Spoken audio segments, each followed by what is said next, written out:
Happy Paddy's Day, America! Tomorrow you have the JFK files. What time will they be released? Tomorrow after research. Tomorrow. Yes. Okay. Have you seen what's in the files? Have you read them? I've heard about it. Was there, Anything interesting? It's going to be very interesting. was there an executive summary supplied to you, Mr. President, No, regarding this? I'm not doing summaries. You'll write your own summaries. Oh, I've been waiting for this. Oh, boy, I've been waiting for this. What's up?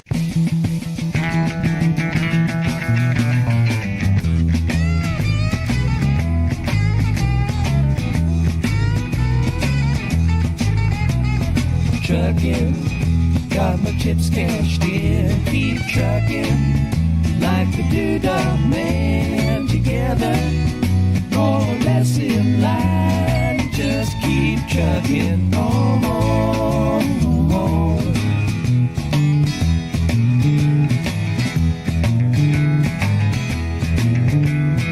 Arrows of neon and flashing marquees out on Main Street. Chicago, New York, Detroit, and it's all on the same street. A typical city involved in a typical daydream. Hang it up and see what tomorrow brings.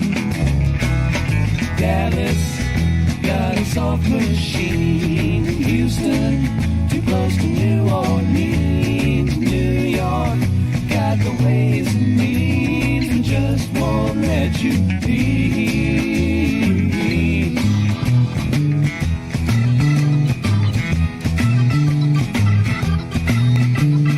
Most of the cats that you meet on the street speak of true love. Most of the time they're sitting and crying at home. One of these days they know they gotta get going. Out of the door and down to the street all alone. Trucking like the Doodah Man once told me you got to pay your hand. Sometimes the cards ain't worth a dime if you don't lay 'em down.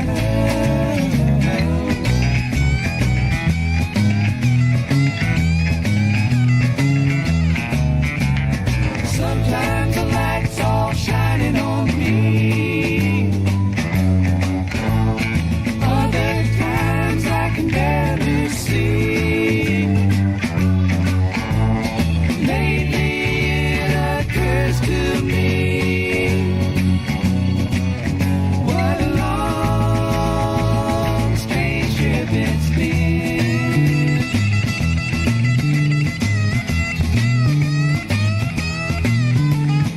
What in the world ever became of Sweet Jane? She lost her sparkle, you know she isn't the same. Living on reds, vitamin C and cocaine. All a friend can say is ain't it a shame? Trucking up the Buffalo, been thinking you got to mellow slow. It takes time to pick a place to go and just keep trucking on.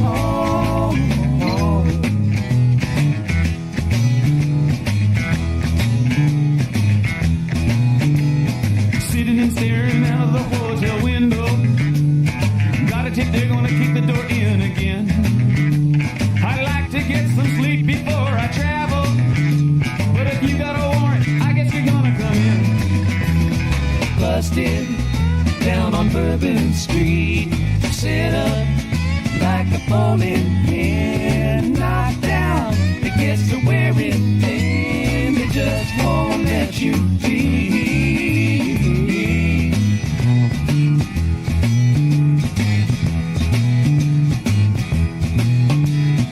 You're sick of hanging around and you like to travel. Get tired of traveling, you wanna settle down. I guess I can't revoke your soul for trying.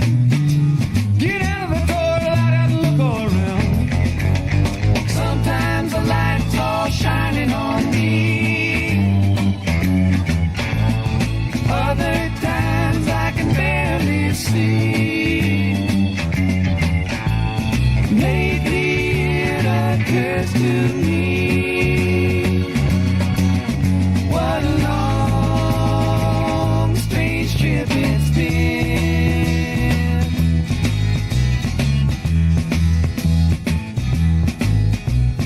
Trucking, I'm going home. Whoa, whoa, baby.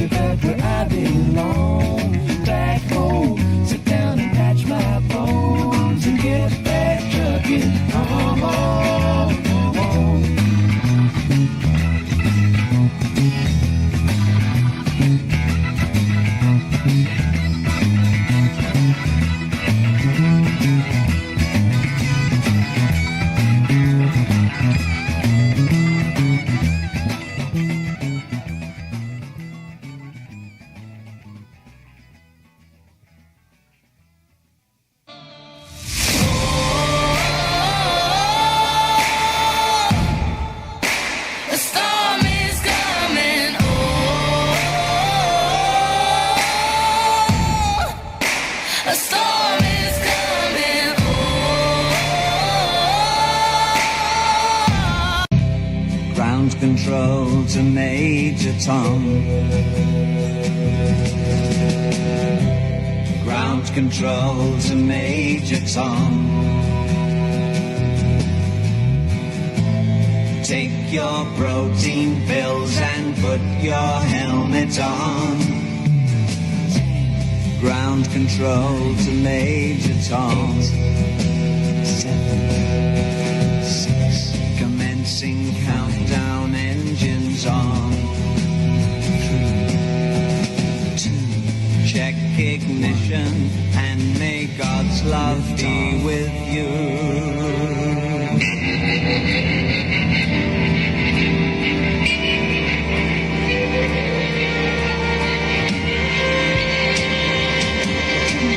This is ground control to Major Tom. Conspiracy theories have turned out to be true.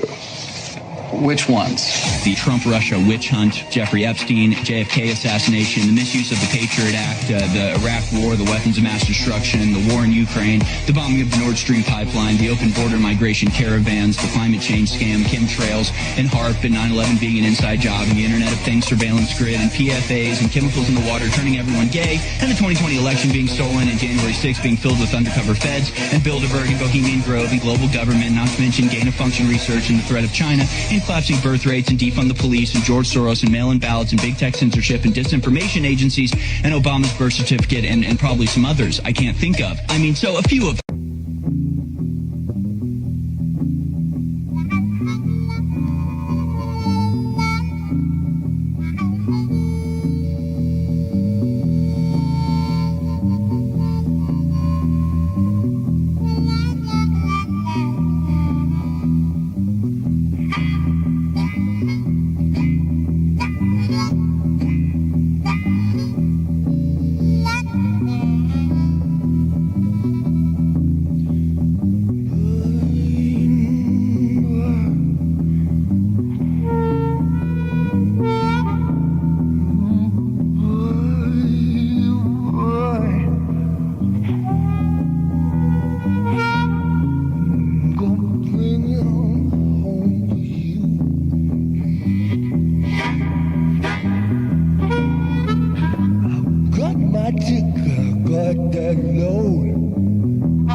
Try to steal you, baby.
quality of the Irish, the remarkable combination of hope, confidence, and imagination that is needed more than ever today.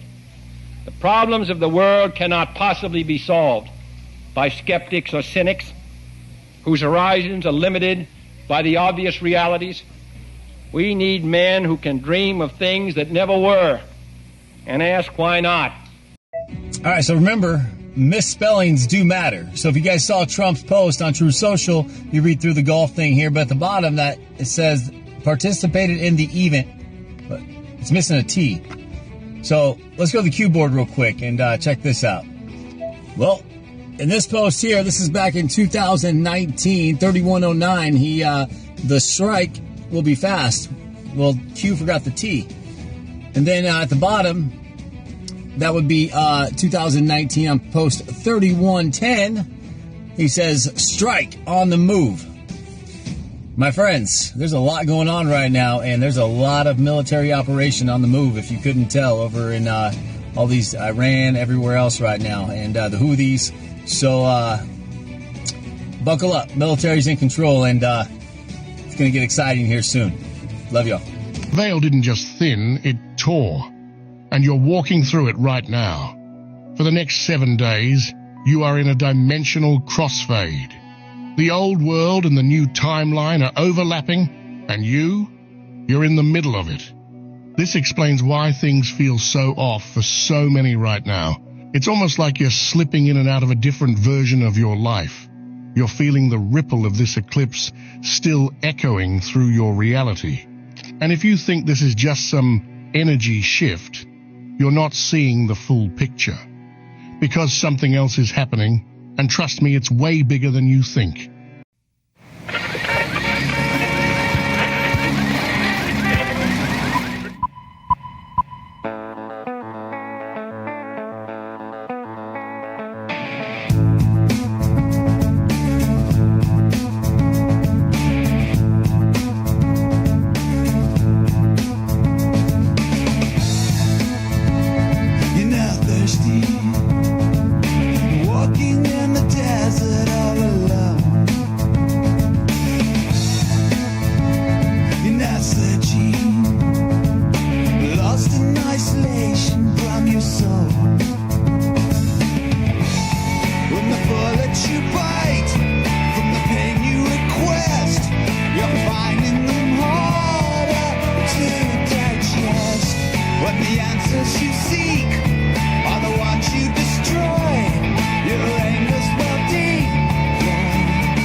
love streams everywhere.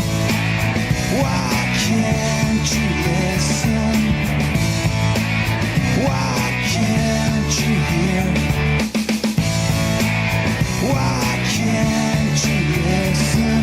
Love streams everywhere.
On her way to work one morning, down the path along the lake, a tender-hearted woman saw a poor, half-frozen snake.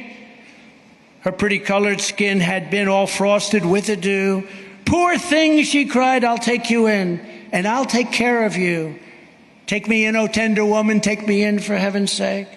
Take me in, O tender woman," sighed the vicious snake. She wrapped him up all cozy in a comforter of silk and laid him by her fireside with some honey and some milk. She hurried home from work that night, and as soon as she arrived, she found the pretty snake she'd taken in had been revived. "Take me in, O tender woman, take me in for heaven's sake. Take me in, O tender woman," sighed the vicious snake. She clutched him to her bosom. "You're so beautiful," she cried. "But if I hadn't brought you in by now, you truly would have died."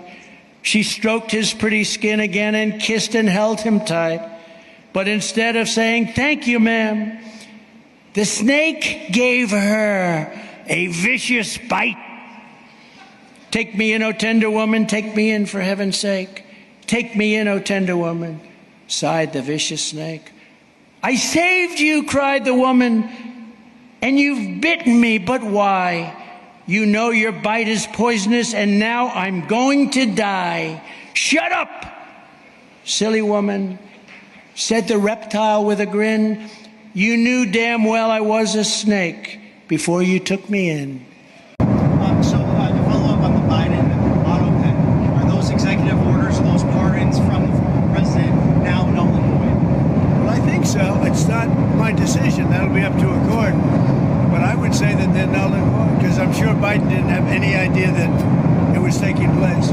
And somebody was using an auto pen to sign off and to give pardons to, as an example, just one example, but the J6 Unselect Committee.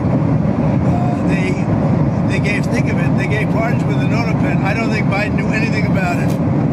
And what they did is they deleted and destroyed all of the information that took them over a year to get. And the reason they did that is because the information was very incriminating about them. Like Nancy Pelosi, it was determined conclusively that she knew about 10,000 soldiers and turned it down. And if we used 500 soldiers, you would have had no problem, let alone 10,000. The young lady that said that I grabbed these powerful young Secret Service agents by the neck, okay? You know that was a big hoax. It was a lie. And she admitted it. And they deleted everything. So, you know, what they did is criminal. I think we're about to land, everybody. Criticism that the Alien Enemies Act has only been invoked 3 other times. They were all during times of war. Do you feel that you're using it appropriately right now? Well, this is a time of war because Biden allowed millions of people, many of them criminals, many of them at the highest level. They emptied jails out. Other nations emptied their jails into the United States. That's an invasion. And these are criminals, many, many criminals, murderers, drug dealers at the highest level, drug lords, people from mental institutions. That's an invasion. They invaded our country.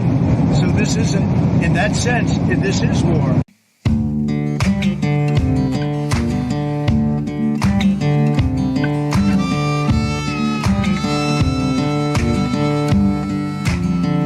Late in the evening, I lose my mind. Early in the morning when I'm walking the line. Hang me some sugar, hang me that wine. Take me to heaven, I don't have much time.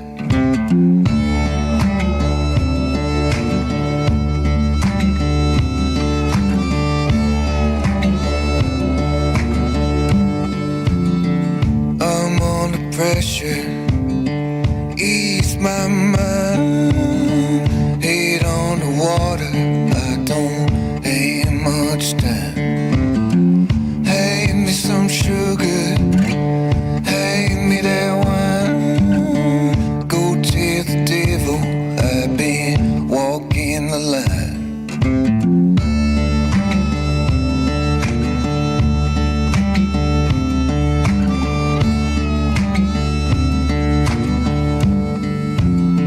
West in Virginia, down on my knees. I'll keep begging, but I ain't begging for free. Hand me some water, turn it to wine. Make like the maker, keep on walking the line.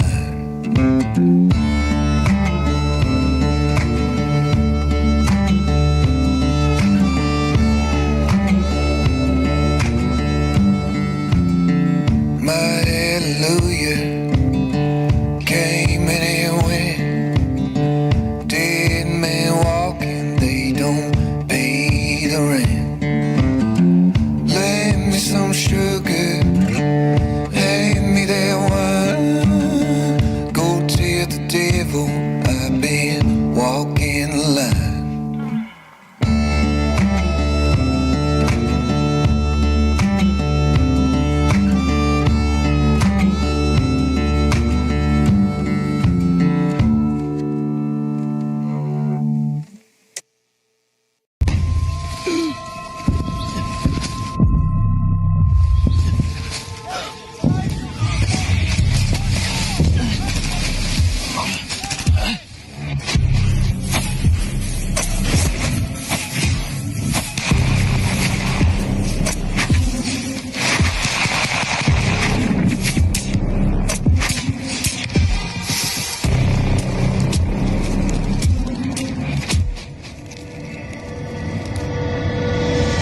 that are at the forefront of every war.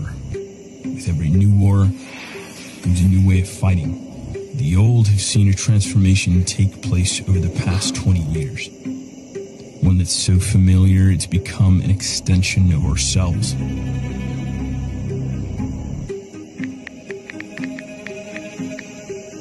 That enables us exponentially. With every new capability comes a new way of exploiting it. You might not be able to see it, the enemy can, clear as day. You don't even need to be this close, or nearby, or even human.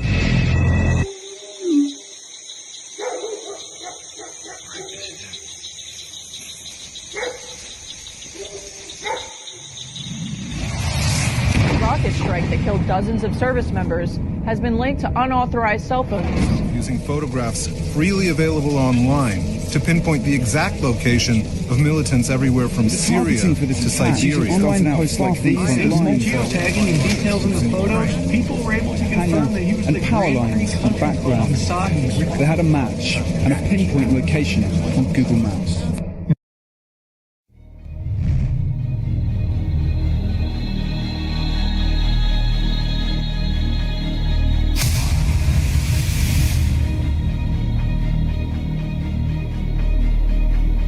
They're not going to stop, and this is a movement, I'm telling you. They're not going to stop. And everyone beware, because they're not going to stop. They're not going to stop before Election Day in November, and they're not going to stop after Election Day.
Welcome, Patriots. How you guys doing? Happy St. Patrick's Day. Happy Monday. Nothing like a Monday, right? All right. Let's jump into our news because I have no inner monologue. Okay, that's not true. It is true. It's good to see you guys. It's been a long day, kind of not.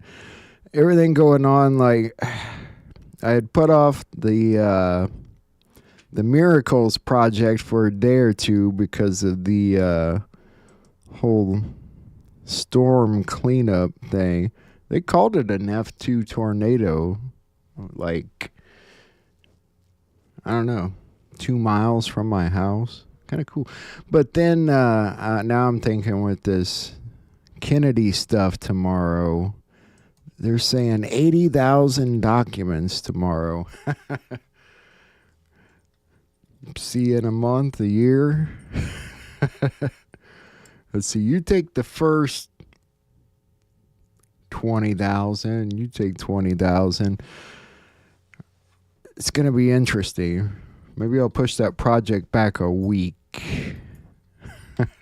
But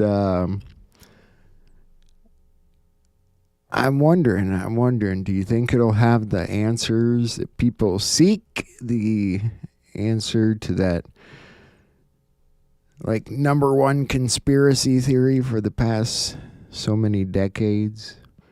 I don't know. It's going to be pretty cool, though. It's going to keep everybody busy. Maybe that's the point of it. I don't know. I guess the egg prices are dropping. I've not checked on this my own self, but it's apparently the word today that looks like they've gone down by half to me, so just about half.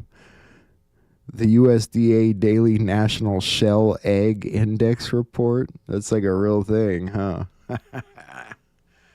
People take their eggs seriously, but do they take it as seriously as their toilet paper? I don't know. Trump deploys the U.S. Navy to the southern border amid small boat crossings down there, just sort of helping border patrol. It looks like, to me, the situation gets more interesting every day. Mike Collins says, it's ridiculous that a Democratic president can import violent gang members, but a Republican president can't deport them. And that's so true, isn't it? We'll talk about I guess we'll talk about that now. The whole judge halting the deportation things. They're saying that they did not refuse to comply, but they just felt like the federal courts have no jurisdiction over the president's conduct of foreign affairs. And that may be true. We're going to look even deeper. So this document here. Inhumane rules inside world's worst prison as first prisoners from America arrive after Trump defies the judge. That'd be an interesting article. I mean, what do they expect? There's some bad ones, but let's take a quick look at it. All right, let's get to some news. It's 4 minutes after the top of the hour. The White House is defending its decision to send hundreds of alleged gang members to a super prison down in El Salvador. And President Trump is thanking the country for taking all of those illegal migrants in. Good job, El Salvador, one of the great stories in Central and South America. Maddie Rivera is live in Washington. Maddie. Hi, guys. Good morning. The president of El Salvador says more than 200 Tren de Aragua members arrived in the country over the weekend. He also says they received almost 24 MS-13 gang members from the U.S. A senior Trump administration official tells our Bill Malugin 261 illegal aliens were deported to El Salvador. In total, 101 were Venezuelans removed via Title VIII, and 137 were deported through the Alien Enemies Act of 1798. And that's what's been causing a lot of controversy. This wartime authority gives the president the power to deport non-citizens without a judicial hearing during a period of war or invasion. The act has only been used 3 other times in American history. This is the first time it's been invoked since World War II. But the president is justifying its use. Well, this is a time of war because Biden allowed millions of people, many of them criminals, many of them at the... So we saw that in the intro, but yeah, it's a controversial act, and there's some judges challenging it, but now people are just like challenging the judges. So Derek Johnson shared this video from Newt Gingrich. Idea of the judges being able to lord it over everyday folks.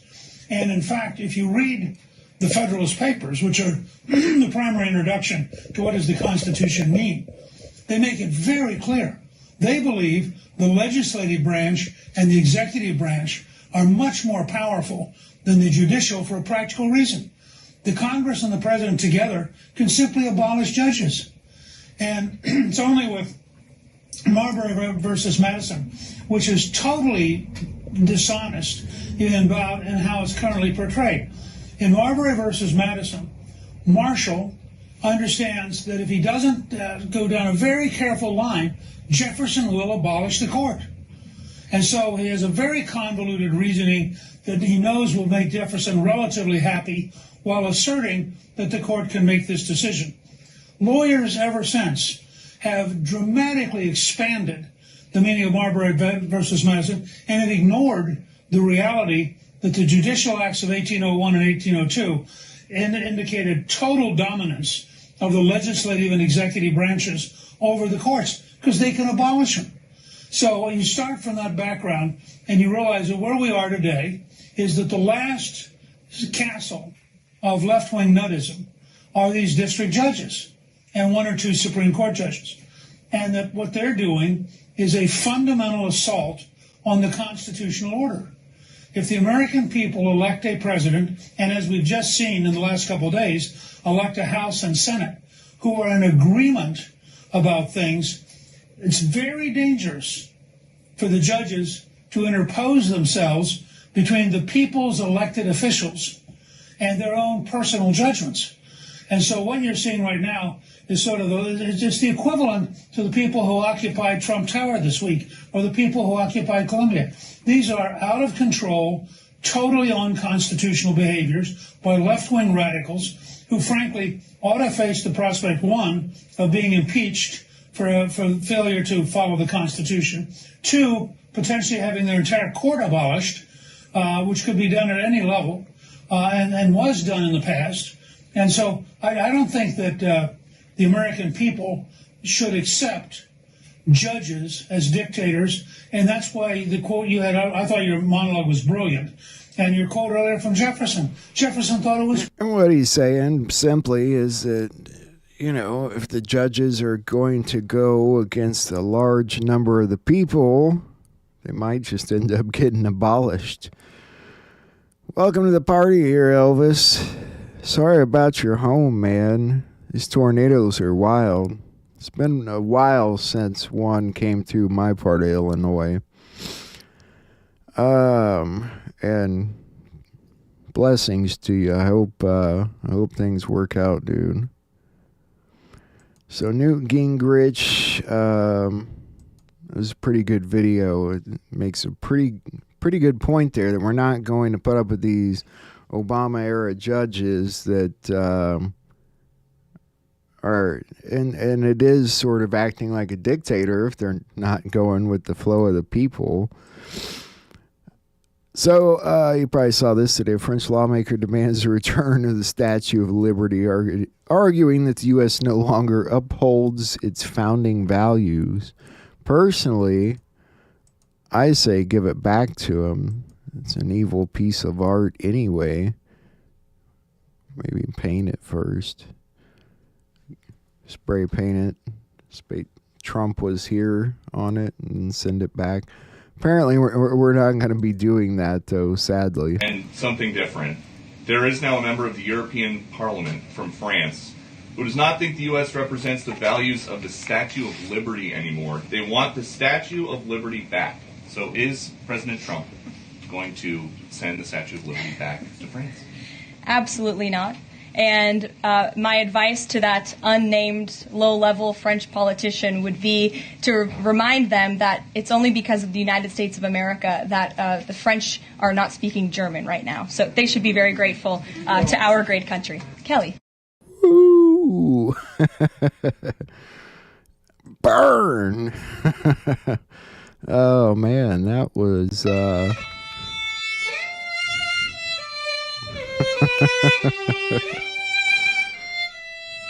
They can put it next to the Eiffel Tower. What do you guys think? We'll take it down for them. I thought this was a funny article. I just wanted to show you. Why are Trump supporters claiming he wants to crash the U.S. stock market? Some MAGA followers are spreading an unsubstantiated theory related to the cost of the U.S. national debt from Al Jazeera News. And it reminds me, we watched this short video with Secretary Lutnick the other day, and there's a little bit more to it. It sounds like you're saying, trust us. And are you worried that at some point Americans are going to feel like there's a bunch of billionaires in Washington who are playing Russian roulette with our retirement? $2 trillion deficits don't bother you at all. How could you ask me, while we're running a $2 trillion deficit, and not care? You're destroying the people who have run this country before, are destroying the future for my children and my children's children. I can't have a 50, 75. We have a $36 trillion deficit. And we used to run deficits of $400 billion. Now $2 trillion, everybody's like, who cares? I tell you what, who cares? Donald Trump cares. And when we balance the budget, you know what that means? That means our deficits stop. Interest rates come smashing down. His goal is to have external revenue. You know, the way I think about it, we all are so used to paying taxes. We're so used to it. We have like Stockholm syndrome. I think we'll do that too. That was the rest of the video there we watched the other day. So I think he'll more than balance the budget. I think he's gonna break the budget, change the budget, surplus the budget. It's gonna be interesting. Speaking of money and stuff like that, I wanted to show you this from Elon and Doge real quick. But some of the stuff you've told me about, like tell us about computer licenses and government agencies. Yeah, so most of what Doge is finding, you don't need to be Sherlock Holmes. Okay, it's very obvious, basic stuff. So in every government department, I say every because we've not yet found a single exception, there are far too many software licenses and media subscriptions, meaning many more software licenses and media subscriptions than there are humans in the department. Like you were saying, like an agency with 15,000 people might have 30,000 licenses. Yes. And even of the 15,000 employees, a good chunk of them hadn't used the license, had never logged on or used the application. Yes. We found entire situations of software licenses or media subscriptions where there were 0 logins. Wow. So it had and yet we were paying for it. Yes, so the government was paying for thousands of licenses of software or media subscriptions, and no one had ever logged in even once. Yeah, we're going to kind of look more into that stuff here in a little bit. That episode of Nino and Roseanne talking about that, and regarding the Epstein files and stuff, they're going to, or it's out now on Rumble, so I think we might just watch that tonight. The F2, is that what you're saying, Elvis? Was that in Paris, Illinois? I think I saw that.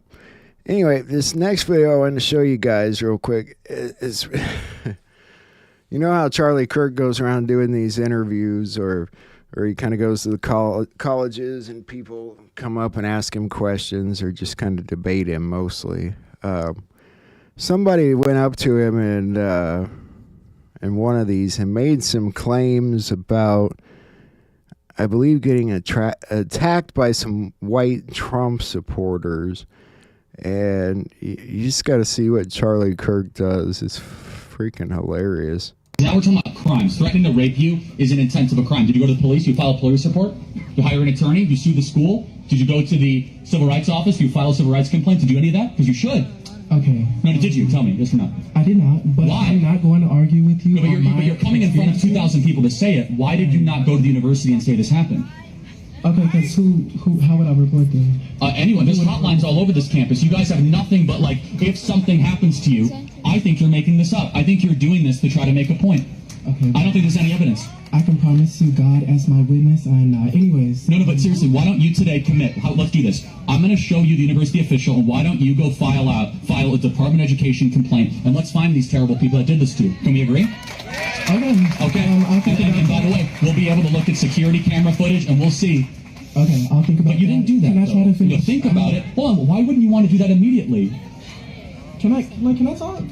No, but you're making a serious accusation. Please, And I'm not going to argue with you about my personal experiences. Anyways. It didn't happen, man. Okay, that's cool. Anyways, I feel like every time I step foot on this campus, I have a wall of vitriol and hate at my back. And to the audience, I say to you, these are your fathers, these are your siblings, and these are your neighbors. So y'all need to clock them.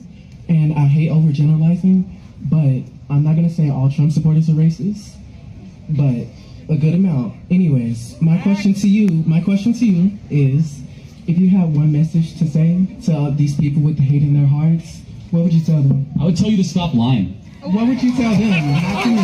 No, honestly, I think you're Jussie Smollett at this campus. I think you're completely making this open up. I think you're a complete liar because I am now giving you an opportunity to report this at the I will bring this to Linda McMahon, the head of the Department of Education, the federal government. I will make sure these people are arrested by Kash Patel, the head of the FBI. And you'll say, oh, I'll think about it. Because you're making this up. You're doing this for a political purpose. So will you know, seriously, Kash Patel will get involved, yes? It's a hate crime. That's not acceptable. Well, hold on, no, will you do this or not? That's really cute, Charlie, but I'm trying to give you the opportunity to alleviate hate within this group of people who have a shared ideology. But hold on a second. There's no hate. There's just love of America here in this audience. That's all that's here, Charlie. But back to you. I heard your accusation. I'm now going to go to the University of Tennessee and tweet this and say, hey, this is a serious accusation. I want the governor to get involved, by the way. The governor's get involved. I'm going to call Marsha Blackburn. I'm now going to call Bill Clinton. I know all these people, and we're going to find out really quickly if you're telling the truth or not, because you just came in front of 2,000 people, and we're going to go bring in the police, we'll bring in the FBI, because what you just said is unacceptable. You said Trump supporters called you the N-word. That is no place in America, and they threatened to rape you. That is no place in America. But you know what else is no place in America? Lying and saying it happened to you. So we'll find out really quick if you're telling the truth or not. That's cool, but like, can you answer my question though? If you my message to everyone in the audience: keep loving America. Okay. But what about loving? Just so you know, this is going to become a very big issue. We're going to put this on social media because nowhere in America should you be allowed to go in front of a microphone with no evidence, no willingness to report, no likelihood to talk to police and say, oh, this happened to be at night, and ruin the reputation of half the country. And say that someone will go with me and call me the N-word.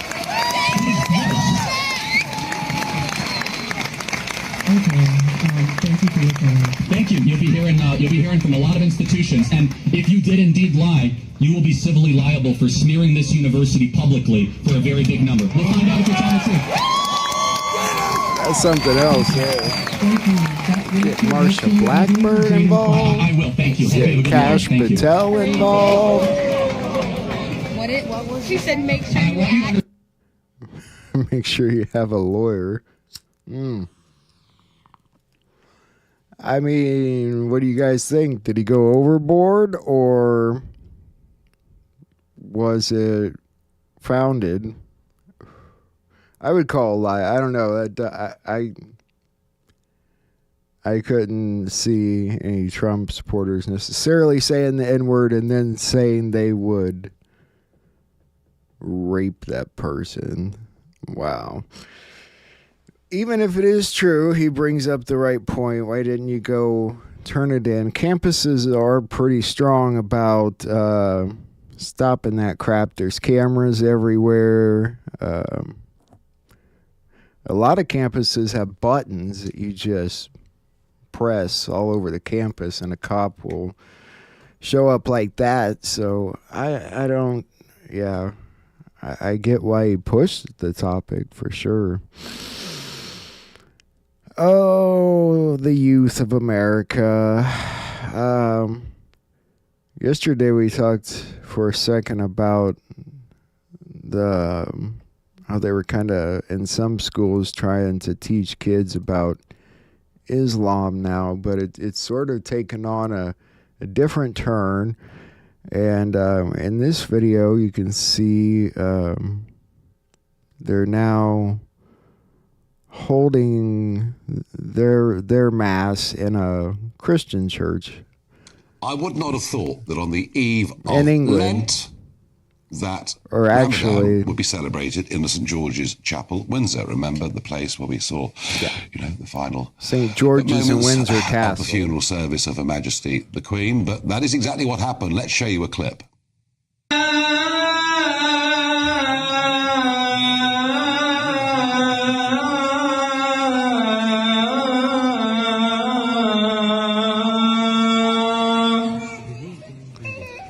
I mean, if they don't have their own building, I guess, and it's just, I mean, I don't know. How would they feel if we held a Christian mass at one of their mosques? You know, that's all I'm saying. I don't know the entirety of the situation, but I know a lot of people are not happy about it. There's towns now across America that are, playing the prayers over the loudspeakers and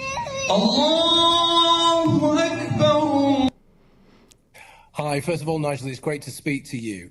Yes, it's pretty shocking, isn't it? It feels as though all of a sudden, officially, it's the news now that Islam is the faith in Great Britain, and it leads, and Christianity, the Church of not just Great Britain. How about something a little closer to home, like Paterson, New Jersey? Paterson is the capital of Palestine in the United States of America. Election has consequences. You see what's going on in Washington, D.C. We'll do this, and inshallah we'll write a fun news in the state. They call Paterson the capital of Palestine in America and say elections have consequences. So are they like doing it out of spite or what? I don't. State House for the first time next year. Inshallah, we'll be taking that down. We'll be taking a bus to Trenton, because this is the Mecca in New Jersey for the Muslim community. Paterson, New Jersey. And that's what Ramadan is all about. Come together, get closer to our deen, to our religion, and pray. Pray, and... So I'm just asking how you guys feel about it. Yeah, I have friends too. It's I don't have a problem at all with Muslims being in the country, and I obviously a lot of people profiled them as terrorists way back in a ridiculous way, but I think what people are saying, there's certain areas where it's sort of overtaking Christianity maybe, and I don't know. Just asking what you guys think of it. Let's take a look at what Trump's saying. We talked about the Houthi attacks yesterday in Yemen. Trump's got a little bit to say about it, so we're going to take a look. Let nobody be fooled. The hundreds of attacks being made by Houthi, the sinister mobsters and thugs based in Yemen, who are hated by the Yemeni people, all emanate from and are created by Iran. Any further attack or retaliation by the Houthis will be met with great force, and there is no guarantee that force will stop there. Iran has played the innocent victim of rogue terrorists from which they've lost control, but they haven't lost control. They're dictating every move, giving them the weapons, supplying them the money, and highly sophisticated military equipment, and even so-called intelligence. Every shot fired by the Houthis will be looked upon from this point forward as being a shot fired from the weapons and leadership of Iran, and Iran will be held responsible and suffer the consequences, and those consequences will be dire. So it's pretty serious, actually, when you look at it. So say there's another Houthi attack out there in the Red Sea or outside of it, are we going to immediately retaliate on Iran, and how so? And Iran's fairly distant from that area. I mean, so it's not like going directly after the people responsible. Not to say that they wouldn't do that anyway, but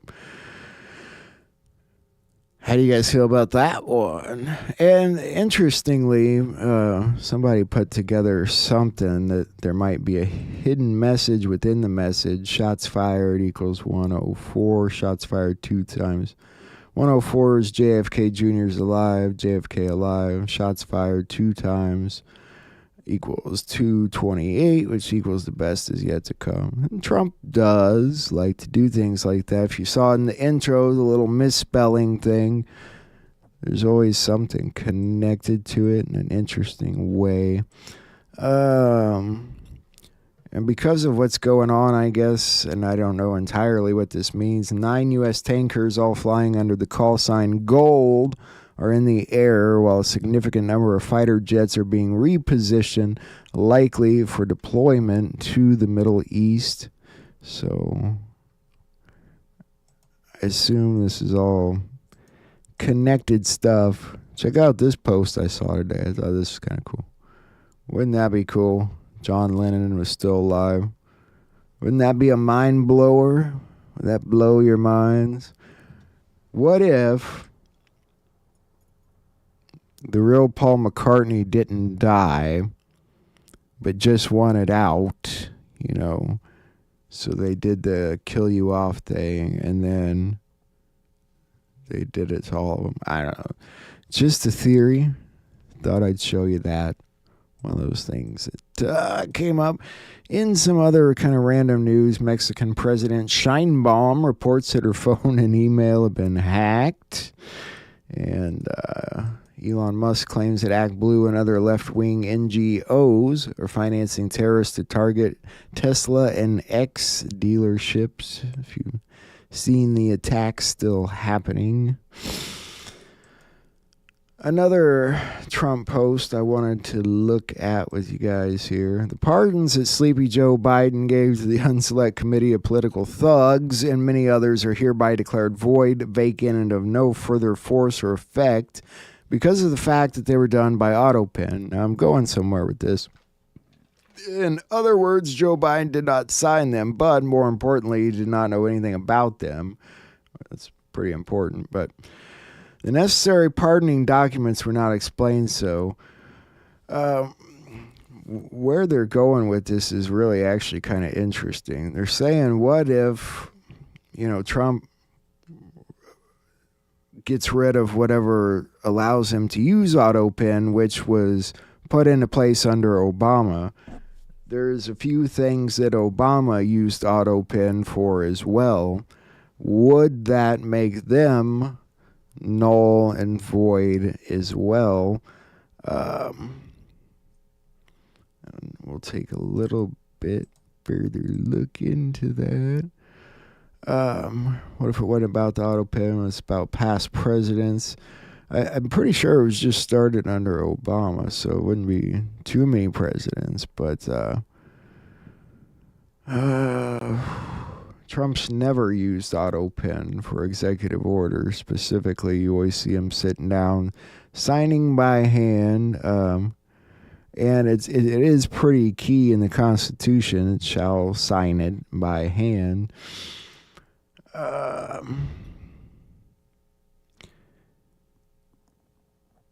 Trying to remember. Yeah, it was when he was in France in 2011 that Obama put this into place. And I thought I have somewhere here. I think I have the specific.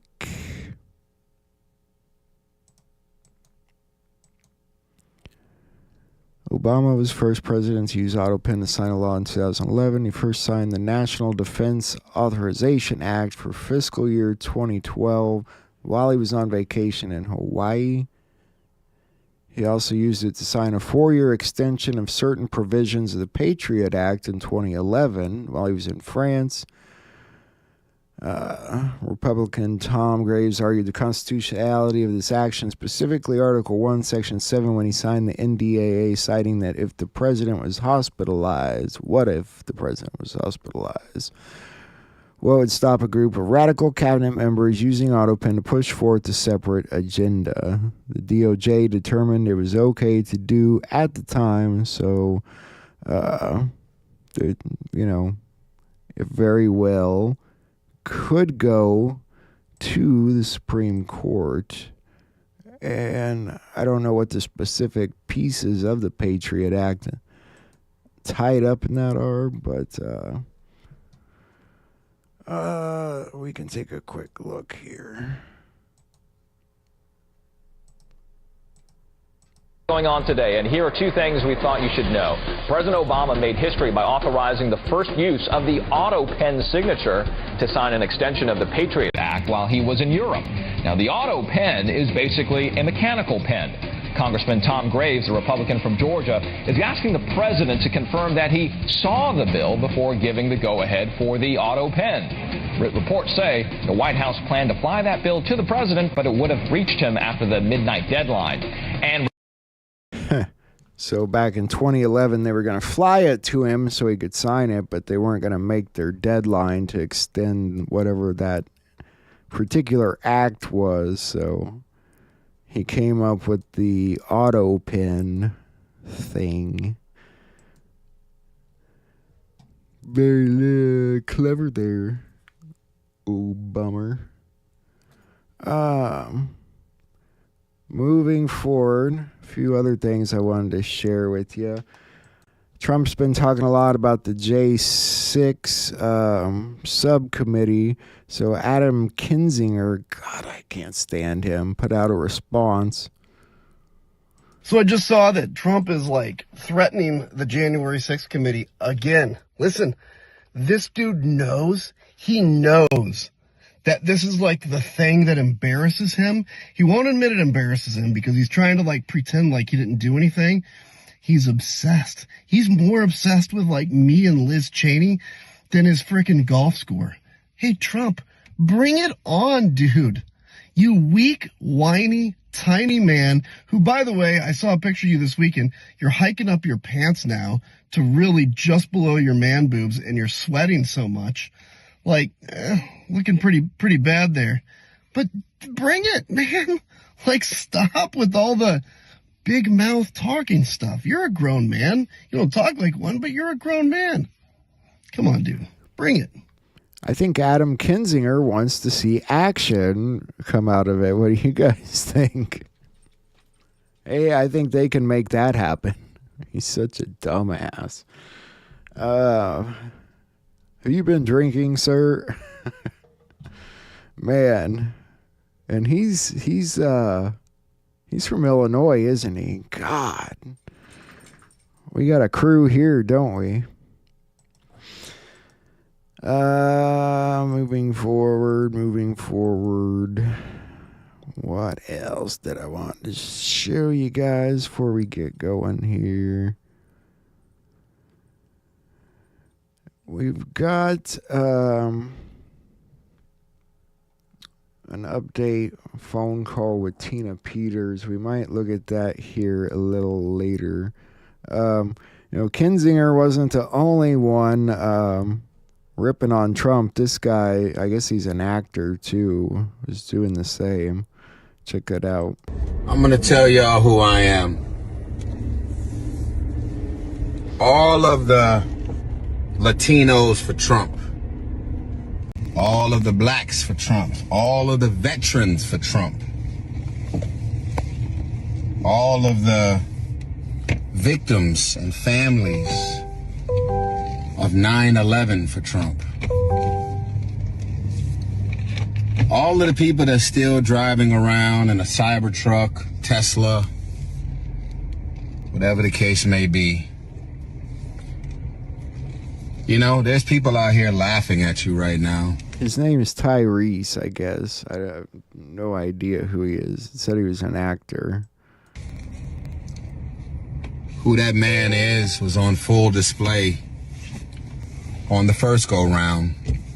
Now listen, there's a lot of people that says, look, I don't care about none of that shit, you know what I'm saying? Trump gonna help us to get money. Well, y'all see the economy, you see the stock market, you see what's going on, you see all of this unprecedented amount of power and access he's given to a man named Elon Musk because he donated over $250 million to his campaign. I didn't really know that politicians were actually for sale, but we're experiencing this in real time. I'm going to give you an early prediction. What is it with people and Elon Musk? All right, even if you don't like him, which there's plenty of people that don't, just stop and take a deep look at what he's doing. If anybody out there doesn't like it, it's because they're wrapped up in the corruption. They're wrapped up in wherever this USAID money was going and all the other money that's being used fraudulently. They're going to figure out from these audits. So I don't know. People like him must be getting a slice of the pie somehow. In the history of Trump, he has pretty much had fallen outs with every political figure in every position of anyone he has ever hired. They've all sued him. They've all tried to expose him. They've all tried to write books. They've all went balls to the wall to try and take him out on all level. It's one thing to be Democrat and have a problem with a Republican. It's another thing to say these are all of the people that you hired yourself, and all of your lawyers and everybody that was in Trump's cabinet have all went after him on the first round. If you don't think that's going to happen again on this round, just sit back and watch. And one of the biggest predictions, and I almost want to start a website or release my own coin around this idea. The biggest fallout that's waiting to happen, and it's going to be monumental with the things that will be exposed from this, is going to be the fallout that happens between Elon Musk and Donald Trump. I can almost bank on it. I smell it, see it from a million miles away. This is a beautiful dance right now. Unprecedented amounts of power and access. Federal jobs. People are out here hurting and suffering. The new word for neo-Nazi, the new word for Ku Klux Klan is called DEI. Y'all understand that? Unprecedented amount of power and access. And he does not have a background in any of these things. But the most legendary, monumental fallout waiting to happen, where Elon Musk is going to expose every secret imaginable. It's all coming. I'm letting y'all know that now. Okay. And outside of that prediction, I want to also say to all of the Latinos for Trump, all the veterans. I gotta admit, I don't get where this is going. He's saying he knows it's gonna happen, but he's mad about it. I know they're trying to push a fight between Elon and Trump, and they just can't do it. It's like pissing him off, but is this like one of the stages of after denial? Is this like the acceptance stage? Like, man, I know we're all going down. But still got a little bit of anger stage going there. For Trump, all the blacks for Trump, all the Asians for Trump, all of the anybody, does not matter. All the Republicans for Trump. I'm praying for you. I'm actually an empath, and people are online laughing and making a mockery. He told y'all who he was. He told y'all what he was gonna do. Yo dumbass drunk, you gonna fuck around and find out. All the above. But in the midst of all of this mockery, saying you voted for him, and like he's done many, many times before, you vote for him, and then now you're suffering for someone that you ended up supporting. You had your choice between Kamala Harris. That didn't work for you, and that's fine, because that's the beauty of democracy, right? We get to vote. But it doesn't do anything for me to see so many people in so much pain, losing their jobs, struggling, suffering, in all of this pain, I get losing that their part of what homes, he's saying. all of their savings, all of their retirement plans. At your age, you may have had that job for 20, 30. But if he knows that all this other stuff's going to happen, surely he knows that stuff's going to get fixed too. So I don't know. I didn't want to play this video that long, but I kind of had to let it roll here. And I just have no idea where he's going with this crap. There's still like 4 minutes left, but we'll just keep on trucking here. We are winning. I mean, there are a lot of good things happening. I think whatever's happening now, they're really rushing it. I don't know what this stuff about the Easter timeline was. I threw that in the intro, that video I came across. Do you think there's something about the Easter timeline of something particular? Tell me in the chat. We're going to put on our main video now, guys. This is supposed to be interesting. I've been really wanting to see it, and they finally put it out. It's from a few days ago, so let's check it out and have some fun. Right. All right, folks. Welcome to Nino's Corner.tv. I'm with the one, the only, Roseanne Barr. And Roseanne has a lot on her mind, as she always does.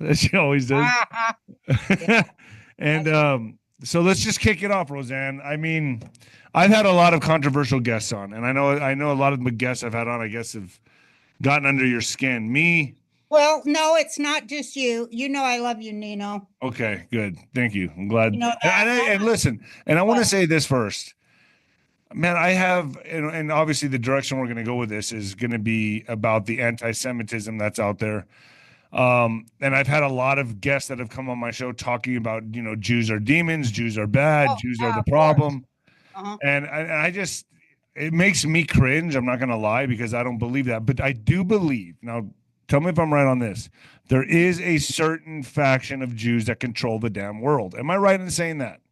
No, you're absolutely wrong in saying that. I'm wrong in saying that. You're totally wrong. Okay, well then I stand now. That's why I wanted to have you on. To have this opportunity to speak, and I'm tell you why. Because I've watched anti-Semitism destroy the Democrat Party, and now I'm seeing it start to eat in on the Republican. Yeah. Conservative, but remember, the first part of conservative is the word con. Okay, and they are just money people, and they will spout they don't have no core beliefs. They just want money, and they're good actors. They wasn't good enough to make it in Hollywood. That's why they go to Epstein Island with all the actors, so they can fuck them, when they're in the maritime law, under maritime law. Yeah. See, But yeah, that is wrong. And here was a terrifying thing, David.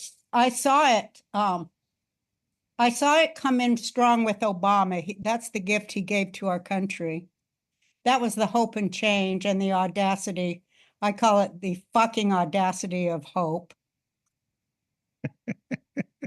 And You know what I really think? what? I think aliens control everything. I do too. I do too. I think there's a higher I know they order ain't here. human. I No. know whatever they is, it ain't human. And I'll get to I that. agree. I think it's alien. I think it's interdimensional beings, whether we call it a spiritual war, galactic whatever. I think it's something beyond our comprehension. I'm here to connect dots, Jake. You call Nino. me Jake. Oh yeah, I thought you was myself. I call him by his sister's name. I called fucked him. up. I called him Jenny the other day. Yeah. I don't know, man. I mean, I really do. 10-year-old. I think there's a hierarchy to this, and that eye at the top of the Well, pyramid. I'm about to tell you where you're right and where you're wrong. Okay, so I'm right with the aliens. No, you're not right about that. No, I'm Not right about the anything. aliens control it all. They control it all. But they don't know that they do. Okay, You see what I'm saying? I got you. No, you don't. But I want you to You're listen. saying the aliens don't know that they do. The aliens have no idea that they control everything on this planet. Just let it sink in. I really want you to hear me because I don't talk on the other people's level. I talk about I got you. God I'm 24/7. getting I it. talk about God 24/7. I slip some dirty jokes in there now and then just to make God laugh. No, I Which he absolutely does. understand what you're saying.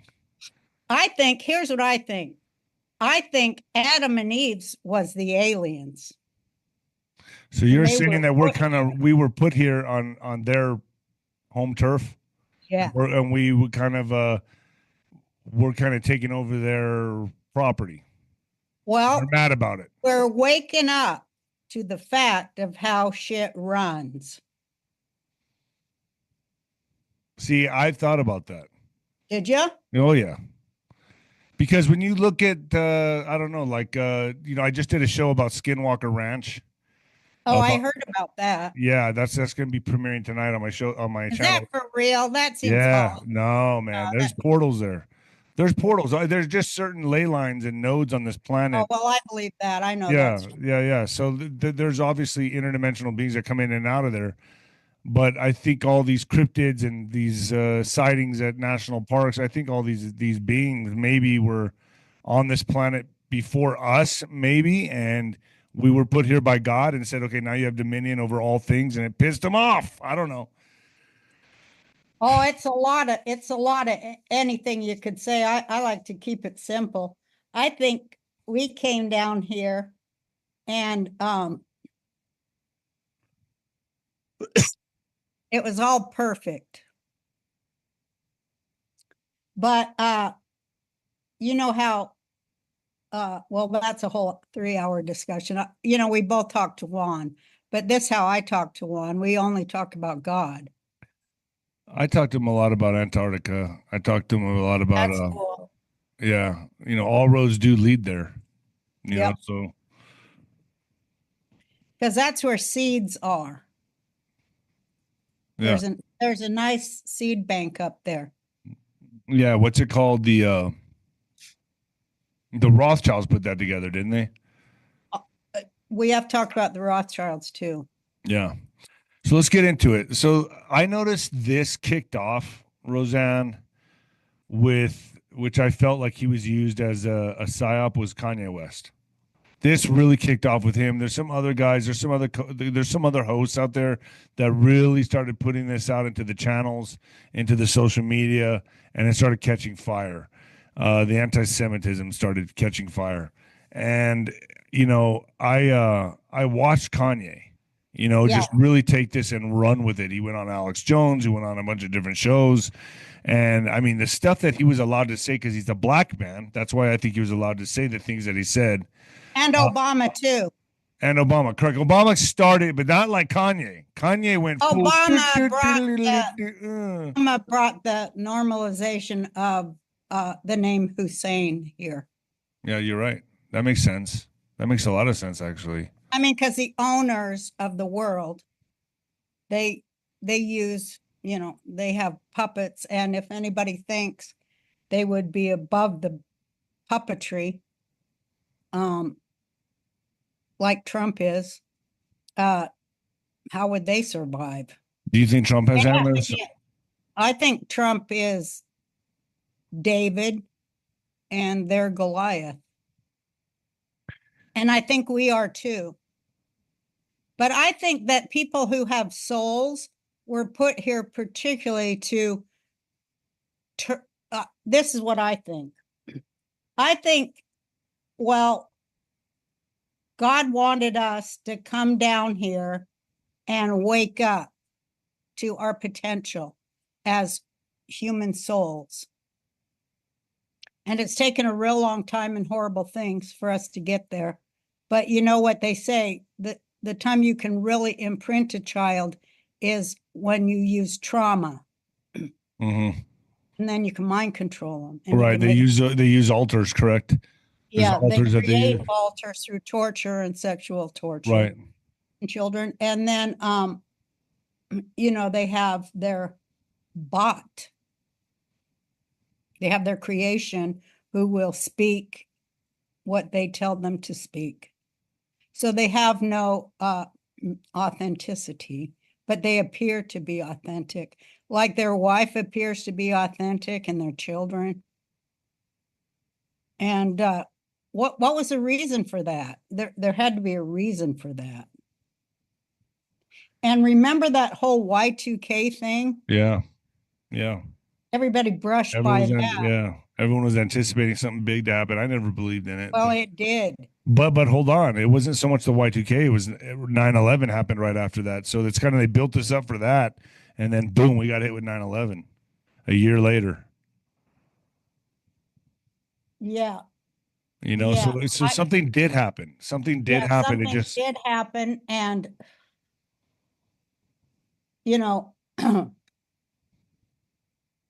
something did happen. And only a few people know what it was. A lot of people guess, and they just, my God, the right in their new anti-Semitism, they really love saying that Israel did it. Because hold on. Let's take this back for a second. Let's talk about Kanye. Do you agree with me when I say he was a psyop? He was heavily drugged and had a psychological handler whose job is to gaslight you. I know because I lived through it. Jeez. When I was as famous as Kanye, and I only needed one name. You're still famous.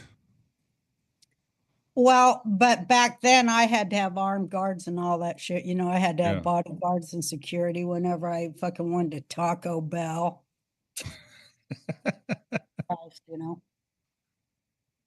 But I look at Kanye as he rushed in. They isolate you, and he rushed in the new hatred, the newfound hatred that that's picking up in the media, that other hosts are picking up on the hatred for, or the anti-Semitism. I'm seeing this, like, he really kicked it off. It came into the black community in Chicago.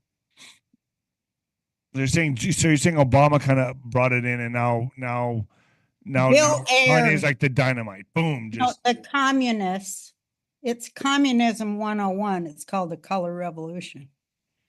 First you divide the people on, policy, most of which your party wrote. Yeah. And then you go out there and tell the people, look at this law, we've got to get amended or thrown out. Well, you fucking wrote it. I mean, it is such a yank. And the whole time it's look over there, because the fact is they are draining our wealth and our treasury dry. They are using I've said this for years and they all call me crazy, but I love that they call me crazy once I know that people are now aware of how crazy they are. Imagine fighting them alone every fucking day with the network on their side. think about it. Yeah. And you actually did that yourself. So I can't even believe you survived this long. Oh, I didn't do it myself. But outspoken and as opinionated as you are, how many times did they try to shut you up? All the time, because, you know, they don't like truth.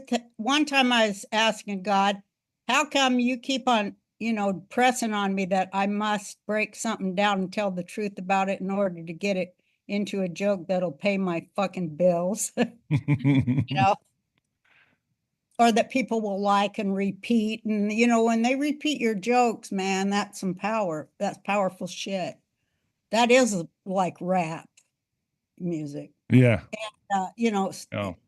some of your jokes turns into slogans, you know, and some, as I've written and heard, they show up in presidents' debates. They show up all over the fucking place, your lines, such as, they got the chickens voting for Colonel Sanders. That was that was in the 2008. Now you said that or what? Yeah, on my special. Wow. I was on my HBO special. I've done 4 of those, you know.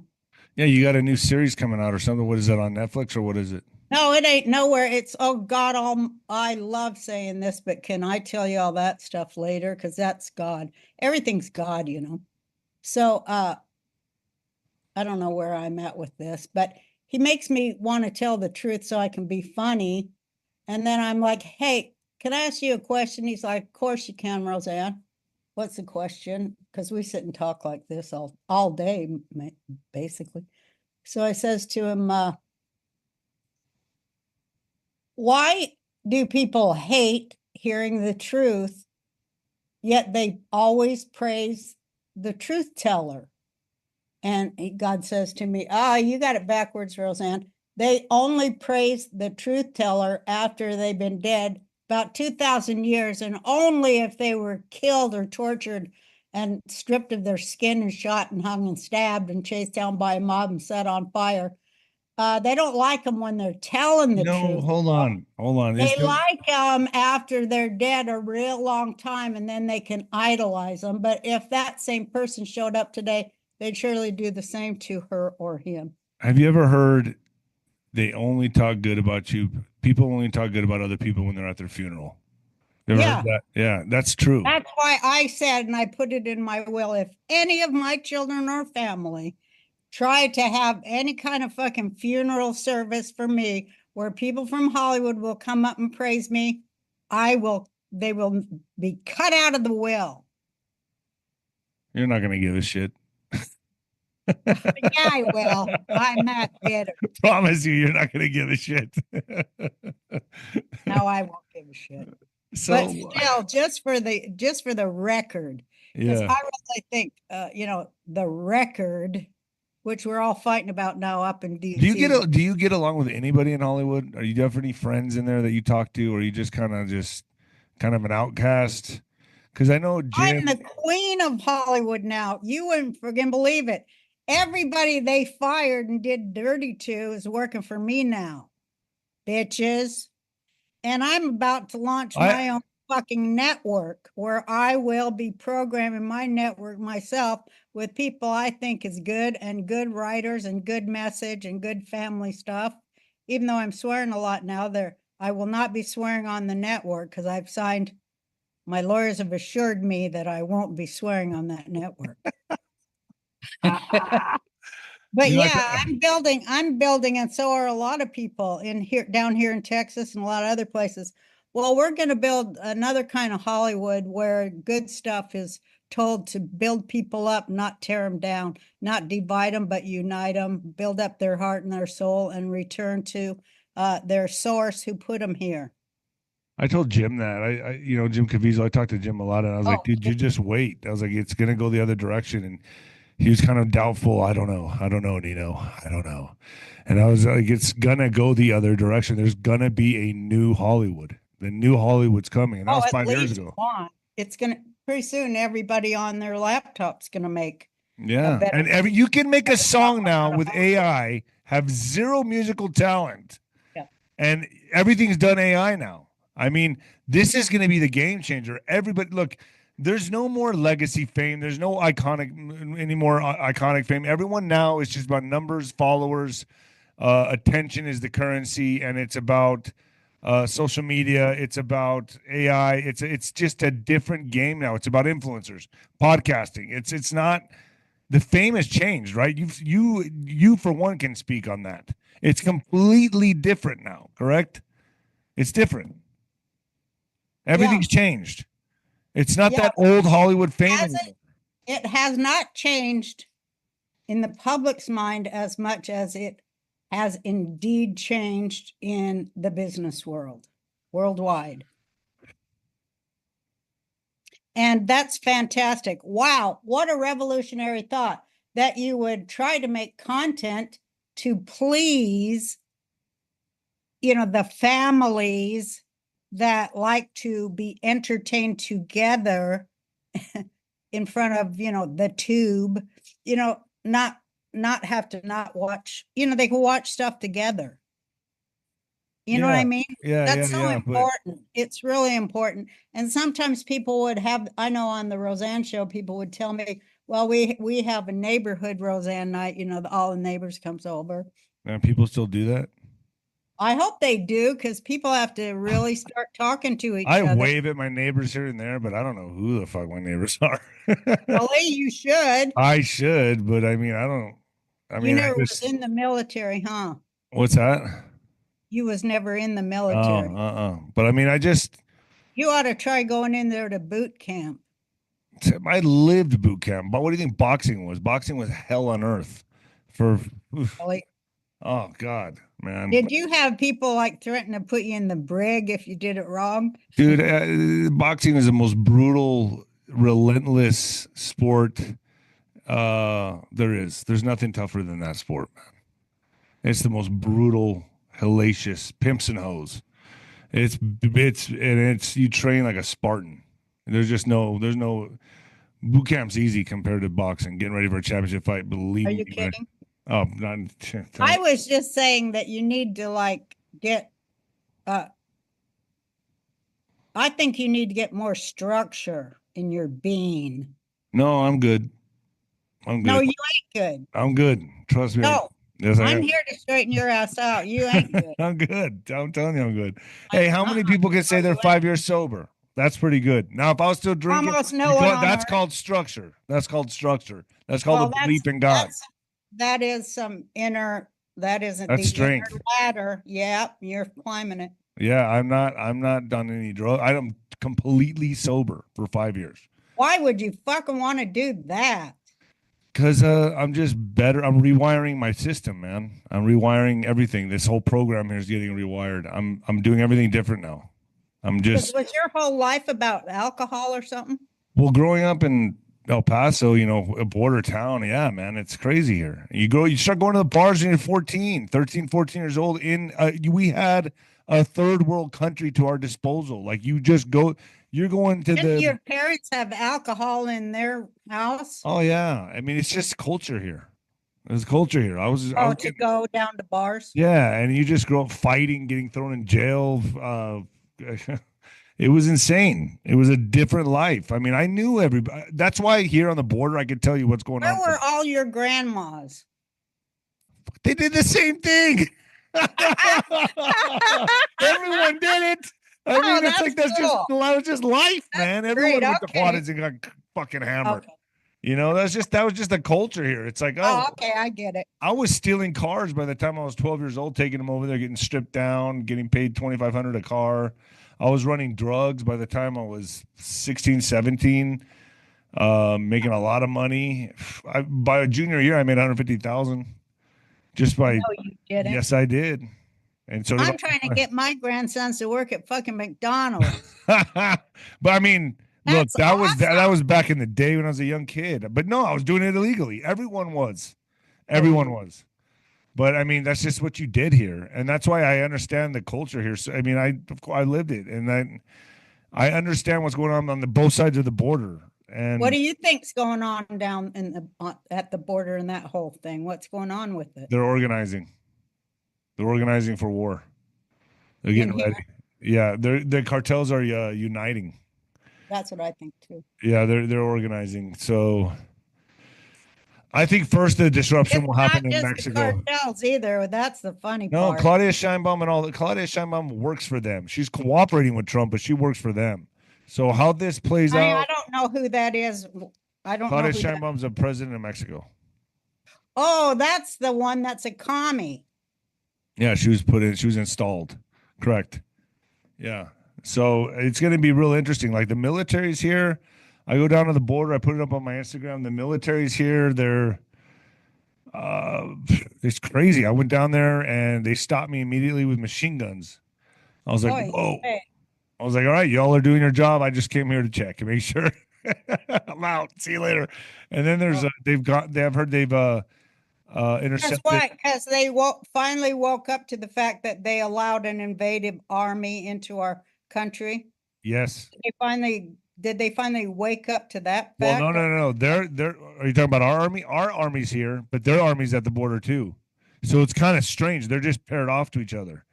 It's really. I've never seen this in my entire life. I mean, this is something that's. I can't believe I'm witnessing. So this. it's like there's an army of commie invaders on one side and American people on the other. They're on their side and here's our side, and it's just like it's crazy, and it's like it just seems to me like when they get sick of cooperating, I don't know. I think so, and I think they're going to do something. I think there's going to be some kind of retaliation. Some people disagree with me, but I've never heard of the cartels just quietly going away in the night. I mean, you've interrupted their flow of income. You've cut off. You think they've been arrested and deported? Maybe I know that we're down there. We're in there. Because they said, I saw something on the internet. Of course, you never know what's true, but it said that they've made quite a number of arrests. And a lot of people were self-deporting. I saw a lot of buses where people were just getting on and going home. You know why I believe Trump has been in charge way longer than we know. I think he's been. I know it's true. The dash. Let's talk about the dash. The dash. What's the dash? Oh, the 45 dash 47. Yeah, I agree with you. But because Chapo Jr. and El Mayo were arrested during on Biden's watch right here in Santa Teresa, where I ride my dune buggy, and I can't. They were intercepted right there. That was when they were. What do you mean Biden arrested them? And now they're showing that Biden worked at a fake White House. Have you been seeing this? Oh, I knew that for a long. I knew that since. But it was still conspiracy. But now it's coming out like I agree with you. It was a fake.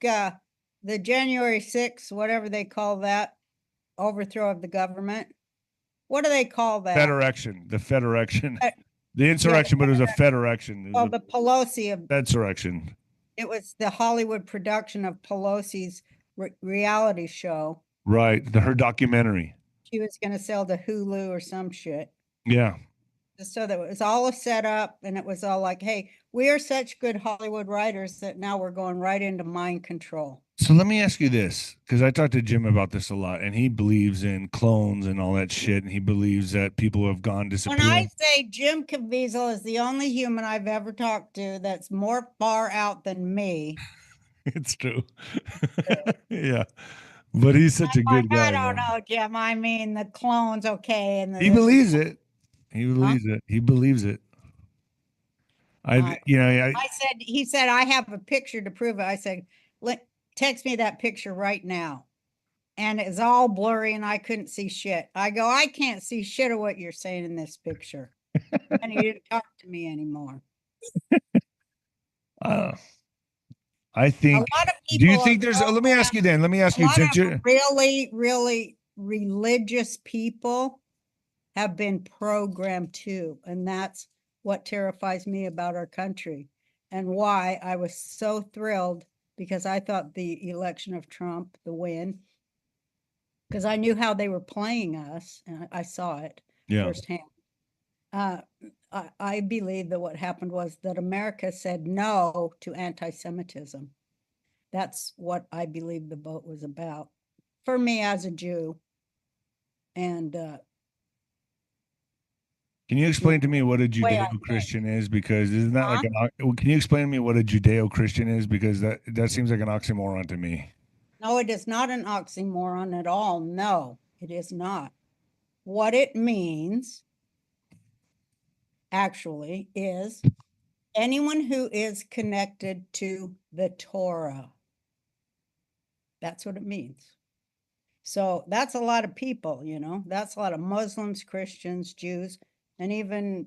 So why do Jews call people goyim? Or you know, doesn't it say in there that? Why do black people call white people crackers?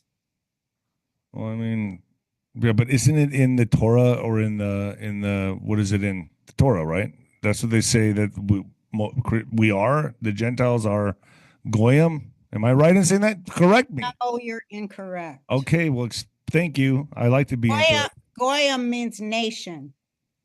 Yeah, but I thought it meant what's the word they use? The slang word they use for like Cattle. What is it? They say it means cattle. Cattle. Yeah, and but that's a total misconception of what that whole conversation was in the Talmud where it occurred. It was like that was what they did with my tweet when I was doing 3 months of tweets with journalists in Iran about the Iran deal and how it was destroying women's rights in Iran. And they took my one tweet out where I captured a meme and called me a racist and ruined my life and my career. So, okay, that's what I was up against and what I lived through.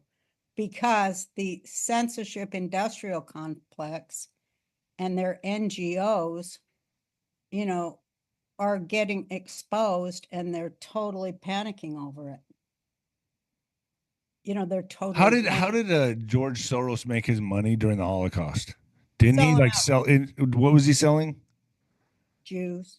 Yeah, his father was, right? He robbed the Jews Through insurance or something like that. He was selling insurance. He was a Nazi slave.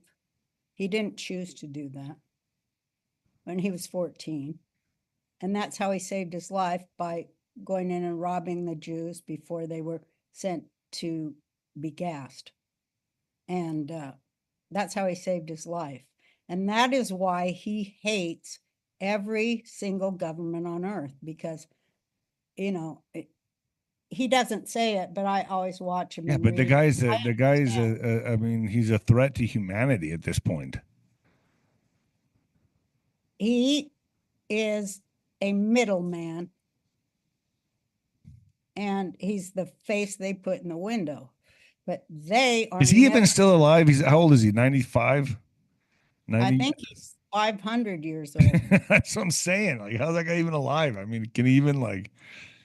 My dad's 90, and his son is a transhumanist. Yeah. And he's marrying Hilda, or whatever her name was, that was Hillary's ex-girlfriend. Oh, Uma Abedin. Yeah, with the husband, with the insurance policy that sits up there in the East District of New York with all the other shit the FBI's hiding. Yeah. I guess Cash went up there and loaded up a truck and took it right down to Pam Bondi. We'll see what she does. Yeah, but he's bypassing her now. Good, he should. Did you hear about that? What do you think about Pam Bondi? No, I never heard about that, but I did pray that that would happen.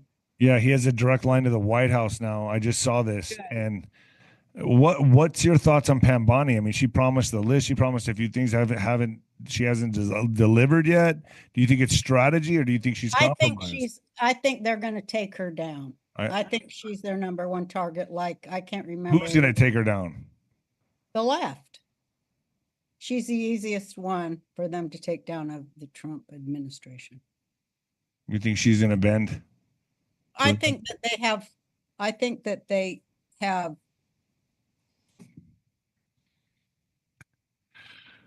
done a thorough search of her past stuff in Florida, and some of it isn't too flattering, I've heard, and some of it is dark. That's what I've heard and what I've read. And, you know, I've been reading and studying up about how Florida was used by largely CPS workers that take kids out of. Yeah, kidnap. Legal kidnapping. Legal trafficking.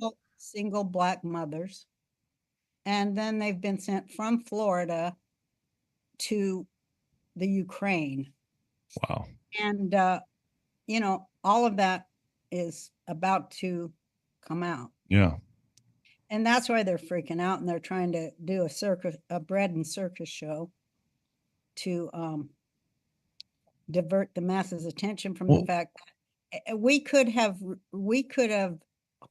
housed every homeless veteran that fought for this country, was wounded, whose family sacrificed. We could have housed each of them with the money we sent to go up Zelensky and his pals' noses and just play the war game for sound bites.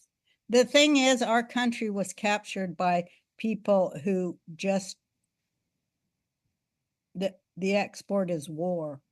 And, you know, that's what Trump stands against, and me too, because that shit is obsolete now that we're in a space age and we have Space Force, and we no longer need weapons of mass destruction. And Trump was just on the verge of speaking with Putin, Xi, and I can't remember anybody's name, but they were talking about denuclearization.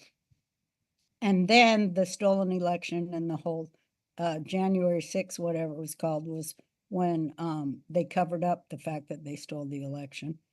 And they overthrew the government of the Republic of the United States. So are you in the camp of, do you believe this is all theater, Roseanne? Do you think this has all been theater from 45 to 47? Do you think Trump has secretly really been calling the shots in the Biden administration, letting him do just enough in the sandbox, make a mess, but we had the perimeter secured? I do. I believe that. I just don't know to what extent the theater was happening. I don't know how big of a movie production this really is, but I think there is a movie production here. Well, it's Wag the Dog. I mean, that was the most precise movie on about what's happening. The military, pharmaceutical, prison, industrial complex has the same four owners, and, you know, they got foundations where they make sure that there are captives that they can experiment on for making bioweapons, and then force the American taxpayers to fund their own mutilation, death, making us sick, poisoning us. We're paying for it. Yeah. So we, as the aliens of that kind of system, because that ain't no system a human being would create. Only demons and Right. I agree with you on that. possessed of, I think they're possessed of dark forces, Satan, and which we call the snake, and you know, the snake mentality of just win at any cost, slither through, shed the evidence, all of it, you know, which comes into talking about lawfare and how that overthrew the Constitution of this country. And nobody's talking about it. You know, they're all talking about Kim Kardashian's big fat ass, or Kanye West was a great diversion. And I like to juxtapose the shit they're selling on the interwebs. You know, that fake news. Talk about fake news. God. They even had Rocky cheating on Rihanna now and having a baby with another woman. And, you know, it's got like more views than anything I put out there. Yeah. That's People the way it want is. their bullshit. They want their gossip, their celebrity gossip. Yeah. They're addicted to bullshit because they know they got to have it in order to live through this system of bullshit. Bread and circus. It's bread and circus. They did it in Rome. I mean, it's proven proven to work. Communists do it, and they've taken over everything. And now Just they're imagine, just think about this, Roseanne. They're having a big fit that the American public Is wants waking their up. goddamn money back. All the money you stole. So from that's us, the purpose. So I think want this our is fucking money back, bitches. so I think You this owe is it. being done in phases. I think Doge is revealing the scandalous useless spending, the wasteful spending, and getting the Here's people where it's pissed being off. spent on influencers. Hello, that's where they're Yeah. making the money. Slinging the Yeah. bullshit of the fucking cannibal class. Fuck them. I They're agree. going down though, because artificial intelligence, I figured it out. I was quite dismayed, but then I was reading I was doing my studies and talking to God and do what I do, and I do. And I am a Jew, okay? So I think that I'm probably the foremost authority on Jews and Jewiness and Judaism as anybody else, because I don't talk about it, I do it. I actually do it. And boy, it's a beautiful thing. And I know where they got all the shit they use. And, we have an enemy, and that enemy comes from the devil. And that's the story. That is the story of Adam and Eve. And it's the basis of the Bible, too. We have an enemy that does not want for our well-being. And it You keeps said on you wanted to talk a little bit.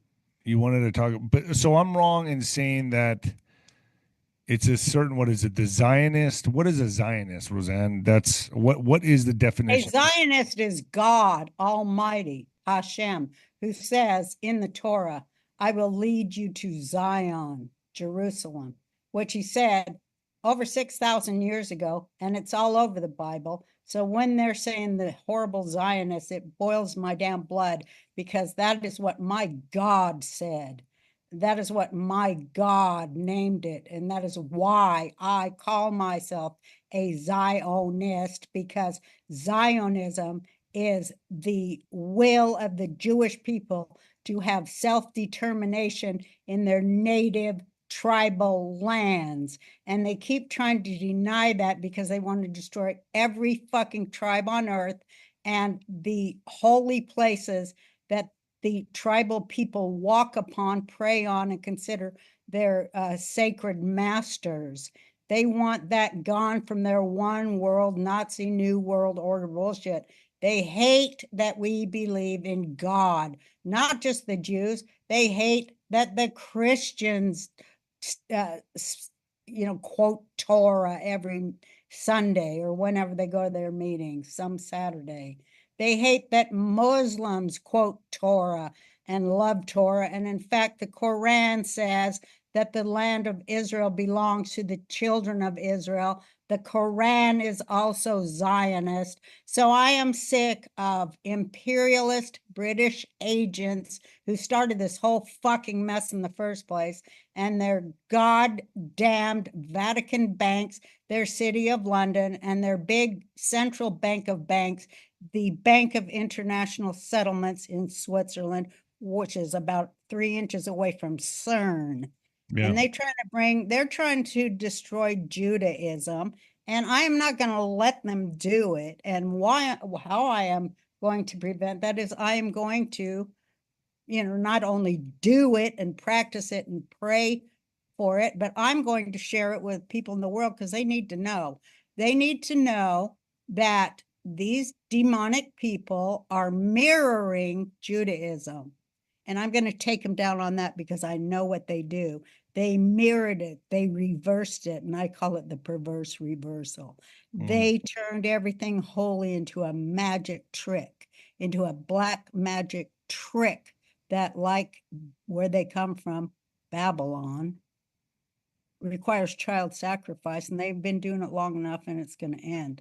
And thank God for Trump, because he's going to end it. And so are all the leaders in the world that talked to Trump. And I think that was the agreement.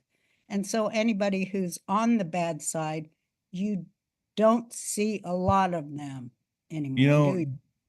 Do you think there's been on the inside here, behind the scenes, there's been some arrests? Do you think there's been people executed? Are you in that camp? I don't know what to think. I read that JAG and listen to Dr. Jan Halper. They all are saying all that stuff, but I always listen for the anti-Semite to creep in. Does it? As my mother calls it, the anti-Semite. They're nothing but dirty anti-Semite. So do you think it's happening? Do you think there's arrests? And I do. I believe we talk to some of the same circles of people. I've heard there's some things that have happened, but I've heard also this has to be public. So that I've heard this has to go public, and there has to be justice. I ain't seen nobody arrested except Trump. Yeah, And look at Michelle Obama and Newsom have a podcast now. What do you think? Are you shitting me? Have you seen that shit?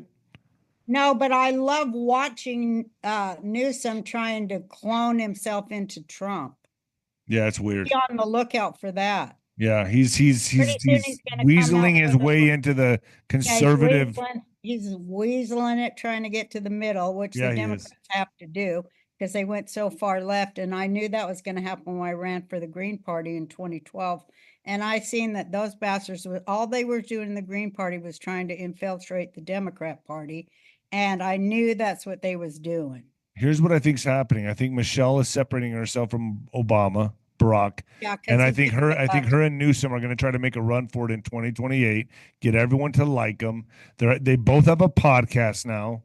Big Mike and Newsom have a podcast, and I think the objective here is to get people on their side, to get in the middle ground, to get the moderates. Well, everybody's fighting for the middle ground, and I'm telling you, watch Michelle and Newsom. That's the tactic here. Why aren't they in jail? Why isn't? I mean, sorry. I mean, I think it's like this. They are so programmed. Excuse me. They are so programmed by the leftist mind rot that is basically when you break it down, and I did discuss this in my run for president. The taxpayer should never be prey of the upper classes, no matter how the upper classes pretend to care for those working class people. But the proof's in the pudding, every Democrat city. So Newsom and Michelle there, they better get on the ball to clean up those Democrat cities, or, the bullshit won't work. I don't have any sympathy. I know. I think they should be in jail for what they've done. Well, I think maybe Trump turns people. Here's what I think. Yeah, he pulled them in. I know. And he says, okay, No, now you're going to it's red like pill the this. liberals, You want right? to go to Guantanamo, or you want to play it right? He's the godfather. Yeah. He's the godfather of show business, too. Don't forget it. Yeah, he is. If I could get Trump to be on the pilot of my show, do you know how many viewers I'd get? You should do it. I bet you he would do it for you. Well, we'll see, Mr. Trump. I need to write him apart. I didn't write him apart yet, but I did write a show about What else can we talk about? That's, regular Americans saving their country. what else is pretty controversial? Oh, I know what I want to talk to you about. The Holocaust. Yeah, there we go. You wanted to talk to me about the Jew thing, but you don't let me say nothing. Oh, go ahead. The floor is yours. But let's start with let's kick it off with the Holocaust. A lot of people say it did not happen. What's your thoughts on that? And I've heard you kind of hinted to that as well yourself, like making a joke or a remark. Well, I was just reciting what I read all over the internet, which is the lack of intellectual level of internet readers. It's only documented. It's only documented by the Germans themselves. Say no more, fuckers. You're in on the yank, and the yank all goes to the same place. The tippity top, the owners of the world, none of whom are Jews. The only one who even approaches that shit are the Rothschilds. And like I say, now we'll get real. The Rothschild family works for people who do not work. Get that through your fucking stupid, brainwashed, MK Ultra Nazi programming, America. That's what happened to you in Operation Paperclip. The Germans lost the war, but the Nazis won because they came over here and they instituted their mass mind control thing through all media, and hence getting us ready for the new world order, the Nazi world order, that is, with Klaus Schwab and the WEF. And you know what the bottom line is? It doesn't matter how many Jews are involved in it, because they ain't at the tippy top. But yeah, a lot of Jews work for money and not for anything else. Just like Italians, just like every mafia. Everybody's a fucking mafia. Okay. Yeah. Okay. Everyone But has their the gig. Rothschilds have a peculiar place amongst the tippity top. And I'm going to tell you who the tippity top is. Because this will blow your mind because you never even thought of it, people. It's never even occurred to you because it's out of the box you're in. You know what I mean? But the tippity top of the stock market, the bank owners of the Bank of International Settlements and the stock markets are the royals. Yeah. The kings and the queens and the popes. It all goes back to Britain and the UK. imams, and yeah, the rulers of the world are all royals. That's why we say yes, queen. And that's what's great about our country, America. We said, fuck you. We will have no queen. We will have no king. We will have no imam. We will have no pope. But yet we let them come in and run our immigration with that commie pope, run our immigration service, the commie pope. And what do? Well, they just hate Americans. They hate America because but they still own our money system. We will never bow to any. They care not who makes the laws as long as they own the money. And they do. And that's what we're breaking away from now. They don't just own the money. They own all the real estate in the fucking world and everything outside of maritime law on the high waters, on the high seas, but they kind of own that too. They own every penny on fucking earth, and every time it gets close to where they are almost exposed or caught, you know, where the people want to take them to the guillotines and such, they have their scapegoat crew, and that's the Rothschilds. They're the scapegoaters. And that's why they wear the goat's head and the goat's pin, and they do all that stuff, because it comes from, and I want everybody to know this, it came from a like 15th century Jewish cult. I think they were called the Jacobins. There were thousands of Jewish cults, and there still are today. Just like there's thousands of Christian cults and thousands of Muslim cults. That they make up their own stuff. They got one scripture they say over and over, but they make it up as they go, like my grandma did. But their job as the, I was going to say it comes from the Jacobins. And here's what it says in Talmud, because Talmud was a lot of guys sitting around basically drinking and writing down the brilliant things they had to say. Some are darkly sarcastic. Some are digs at power, because they wrote it because they were in servitude. They had been taken forcibly out of their home and taken to slavery in Rome. And that's why they wrote it. So, and there's lots of, this is based on history, not hearsay. But so the Jacobins, they read there in the Talmud where it says that God will send the Messiah when he's trying to decide when he will send the Messiah. And Christians, they're waiting for their Messiah to come back, so they'll understand. So what's your thoughts on Jesus? It says that it will come through righteousness or through sin. Okay, so here's what I'm Rothschilds says, because every old pagan cult had a sin eater that took upon the sins of the community and then dived off a cliff, and they felt they were cleansed.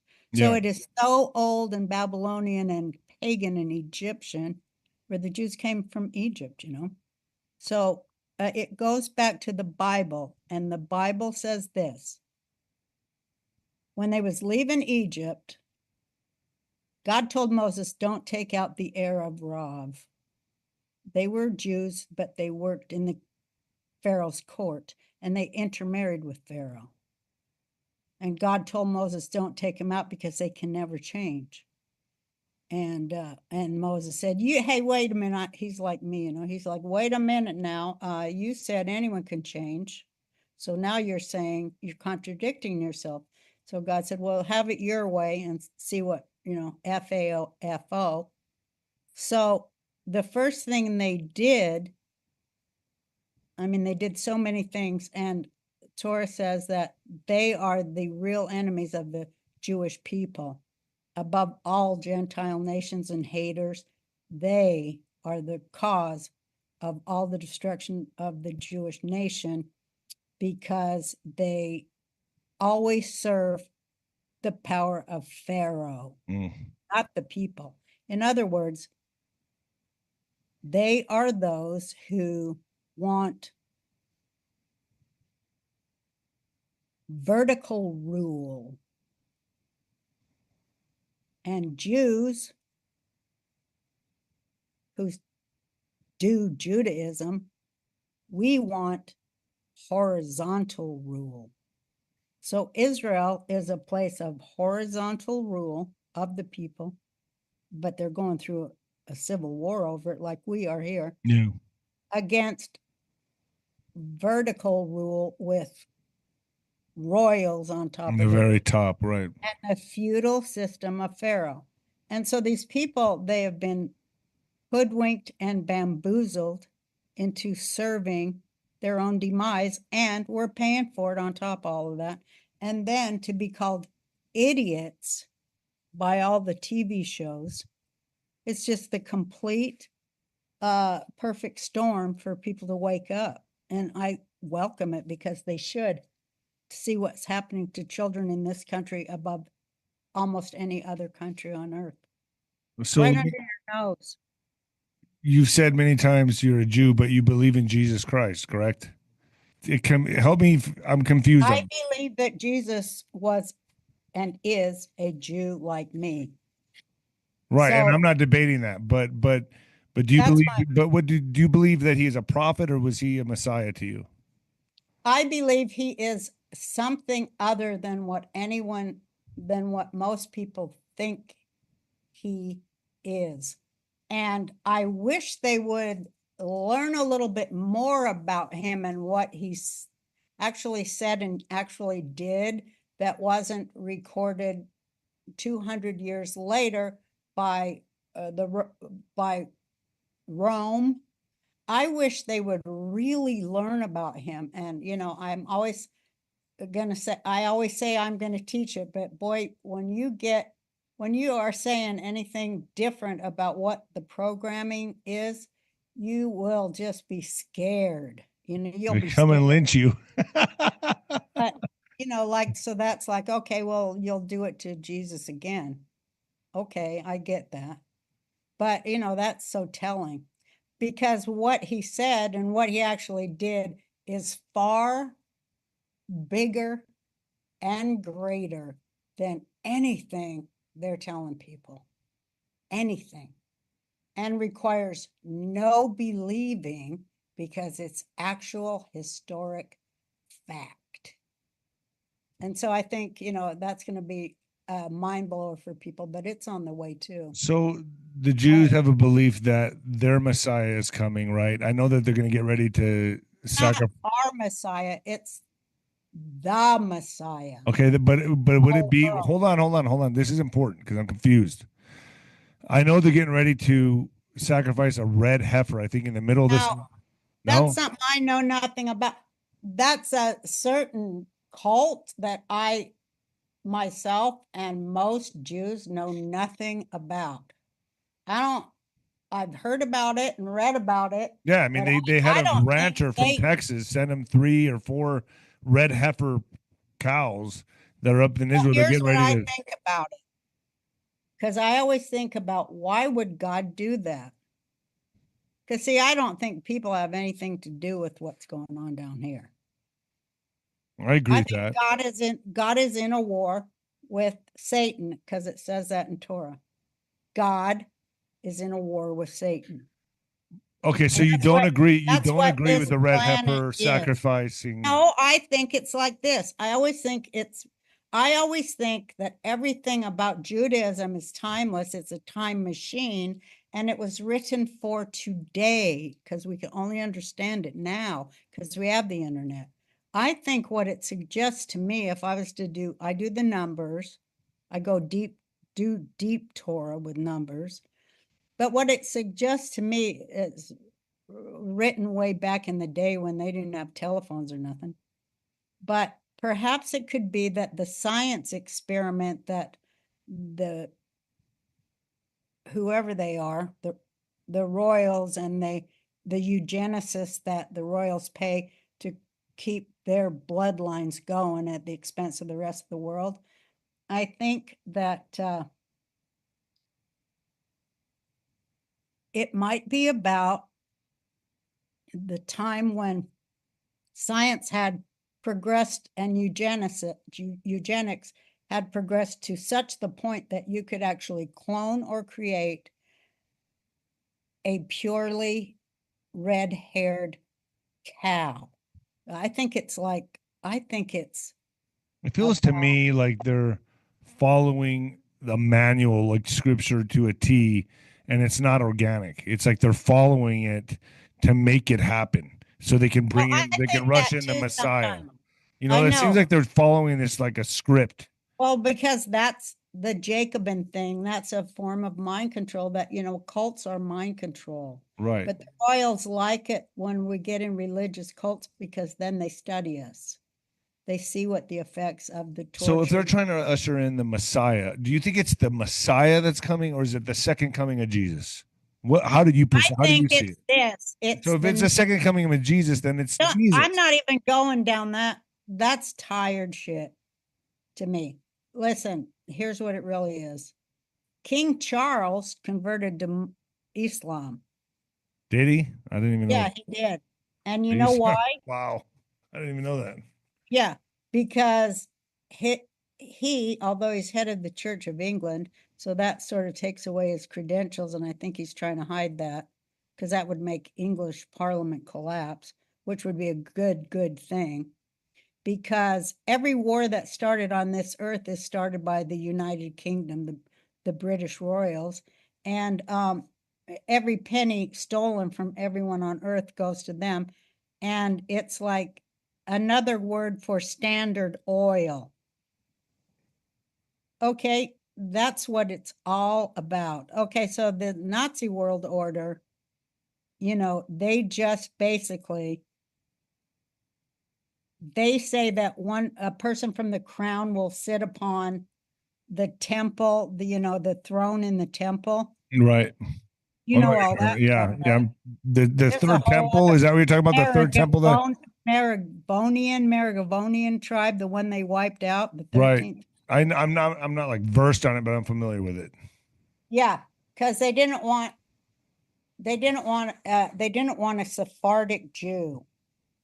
They didn't want any Sephardic Jews in the inner 12 family deal. The 13 families? Yeah, it was 13, but they got rid of the Muragovians in the Russian Revolution. So do you think the Messiah or the second coming of Jesus this is what it's all about? I mean, this is a battle of bloodlines. Do you think this is going to happen within the next, in our lifetime? I mean, I would imagine that it has to happen soon because, I mean, the odds are now stacked against us, especially the younger generations with artificial intelligence and the way that is just. Oh, I was going to say that about why I love artificial intelligence, because it won't be compromised with bullshit, which really will be a step up. Depends who controls the artificial intelligence. Well, I'll tell you who's going to control it. Okay. The fucking autists, and autists are morally superior to other aliens. I'm one and I know it. So, anyways, what were we talking about? The autist? What is an autist? Artist? Yeah, that's what my son used to say when he was in class. He goes, I have this kid, Blake, that he showed me that he had a big bite out of his arm. I go, who the fuck bit you? He goes, oh, that's Blake. He's in my class. He's artistic. Oh, autistic. Okay. I go, well, God damn it, Oh, nobody. that's funny, man. My son was a tad autistic, but I learned how to handle an autistic kid, but I don't recommend it. I have friends that are Anyway. autistic. What were we saying? Okay, so the eugenicist royals that bathe in, they do hunt people and they do bathe in virgin blood and they do drink it too. They eat children. They eat children. I know. Can you fucking, they're not human. No, that's not human. And if they were, they're far from it now. It takes 3 generations for trauma to autogenetically, whatever, embed in the system. So You're talking about transgenerational DNA. Yeah. Yeah, that's when you pass on traits and things like that through Well, you genetics. pass on the need for human blood, like a fucking vampire. Yeah. But then you can They break are that. vampires, Someone and in they that. practice vampire capitalism, which has jack shit to do with supply and demand economics. And Trump knows that. And we are going to, for the first time, I don't know, maybe ever, have a chance to launch supply and demand economics. And I'm very excited about that. So am I. What's your thoughts on the tariffs? Let's jump into that real quick. What's your thoughts with what he's doing with Canada, Mexico? I think he's lightened up some of the tariffs in Mexico. What's your thoughts on that? Do you think obviously he's trying to create the ERS, not the IRS. It looks like we're going into a different kind of system here. Yeah, well, basically it's Nasara. That's what it seems like to me. Yeah. But everybody calls it Trump Sara. Anyone who says Nassar is like, oh, conspiracy, you're a nut. But kind of looks that way. Looks like that we're going that way. Didn't happen Yeah, the way I because thought it we was. all know, those of us who anonymously perused the internet back in the day, we found out, the 2008 HSBC bank hack, it exposed everything that's in Pam Bondi's office then. And everything they've done in the media since 2008, to me, it seems like that was just to cover that up. So that's why part of why they put Obama in there was, a color revolution to divide the races and the classes, and especially to divide Black people against Black people and Jews against Jews, and Jews against Blacks, and Hispanics against Hispanic. Every ethnic group divided against itself, then it doesn't have a voice that is clear. And especially if they're divided from every other working class subgroup, there's not one loud 80% voice, which Trump gave us. This election gave that back to the American people that they, as the alien, have all the power in the world. And we do. We just have to wake up to it. And we are waking up to it. And it's great to see. However, do not be lulled into a deep sleep of buying into any kind of devil thing. And anti-Semitism is the devil. He hates Judaism. He hates the Torah. He hates our God. He hates the Christian God too. And he's not he doesn't really like the Quran at all. He really doesn't like that either.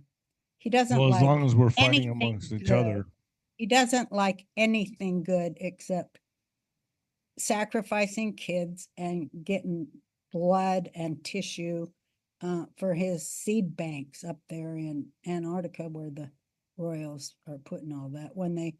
After they drop the big one, I guess they'll go live underground in all them tunnels and Well, that's what they're planning. start making the seeds after we're all dead. Right. I think that's their plan, don't you? Yeah, 100%. That was the plan. I think we're thwarting it now. I think we're, I think we've kind of intercepted it at least. It's still a fight. What's your thoughts? Well, there's only one thing that's going to help our side.